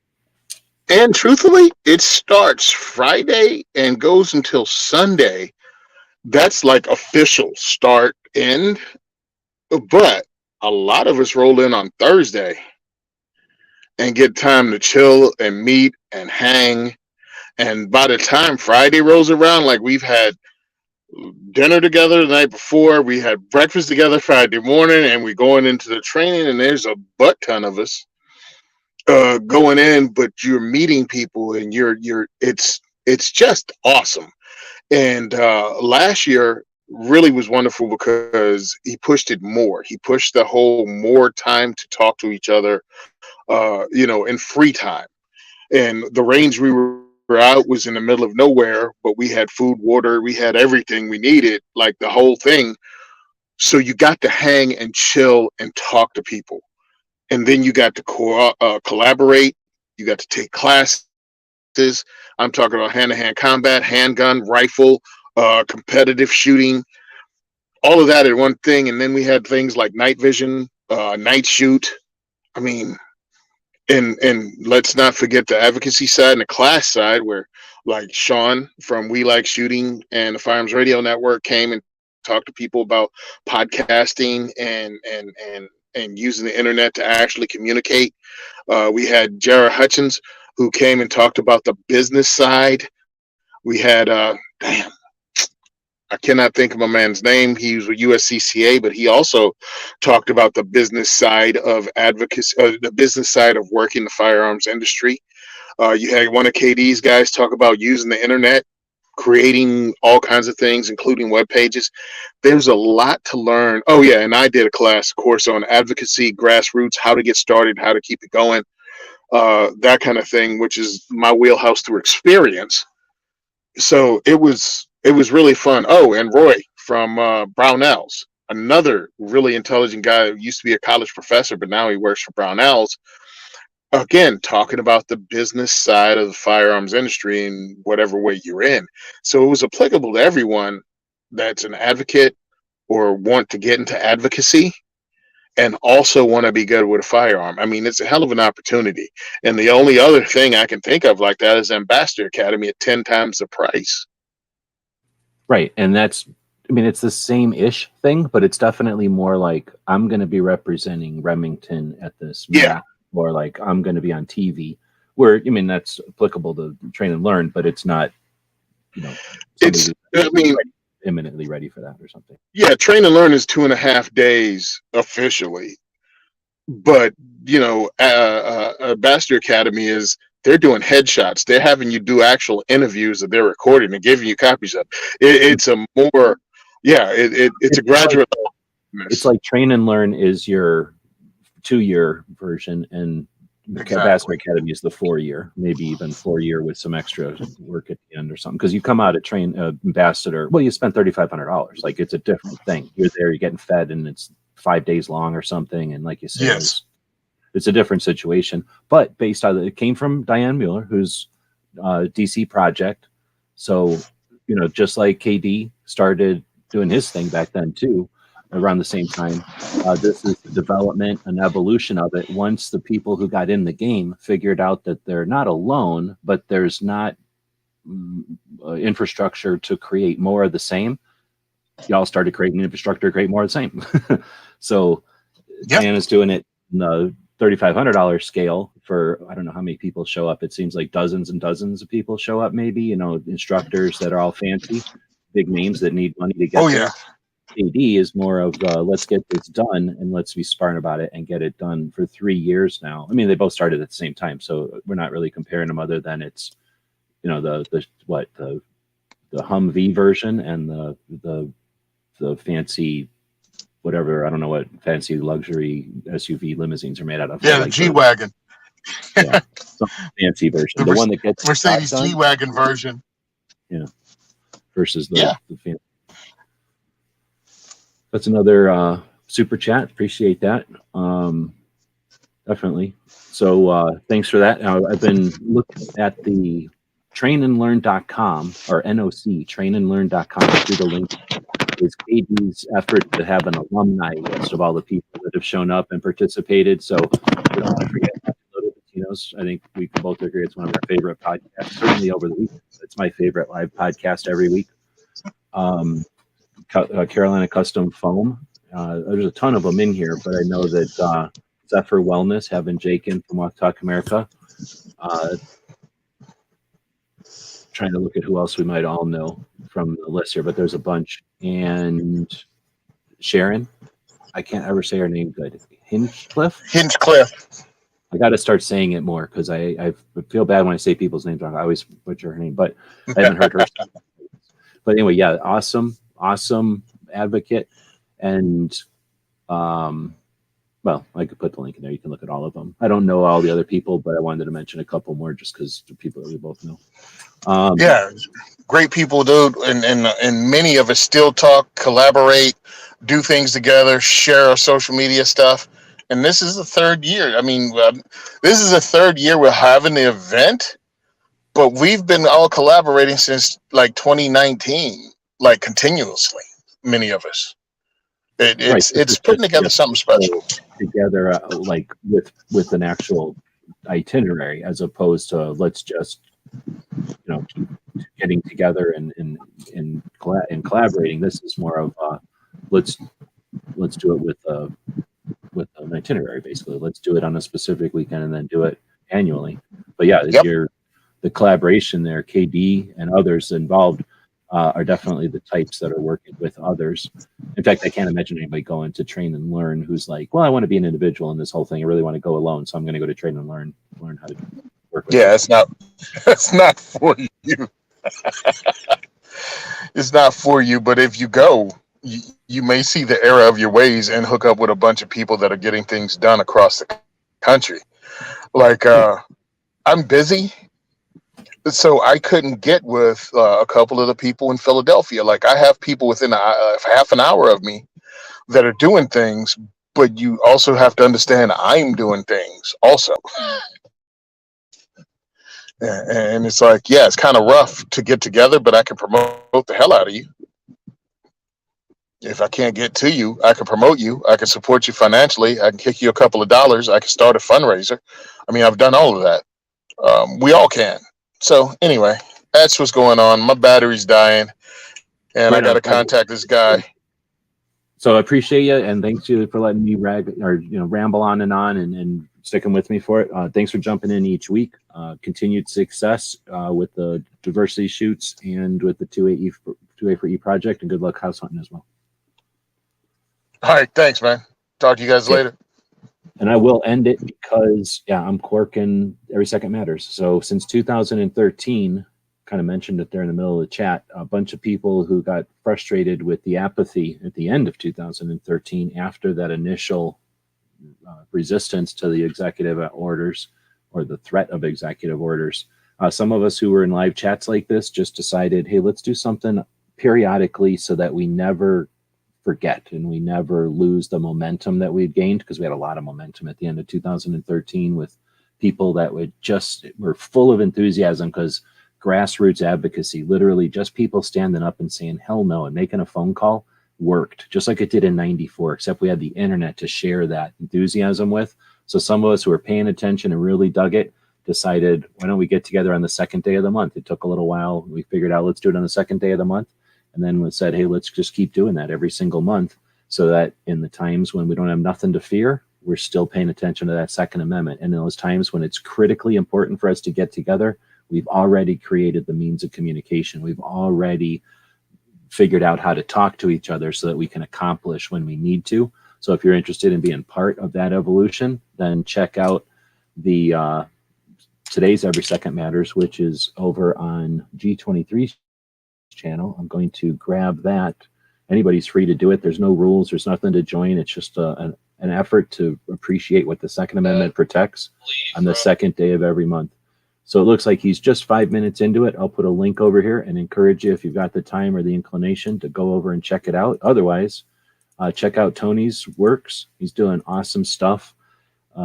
Marines just do that kind of stuff. They don't usually need recognition. However, they do need fuel for their tanks, right? And in Tony's case, it's money to get to that train and learn event to be part of that. So we'll be posting whenever Tony's got some links that I can use directly. Otherwise, you can head to diversityshoot.com. Use the PayPal link there. It's right over on the right side of the screen. If you're interested, willing, and able to throw a couple of bucks at somebody who truly will use the money for good, think of Tony. Otherwise, we'll see you over at Every Second Matters, and thank you for tuning in. Have a good day.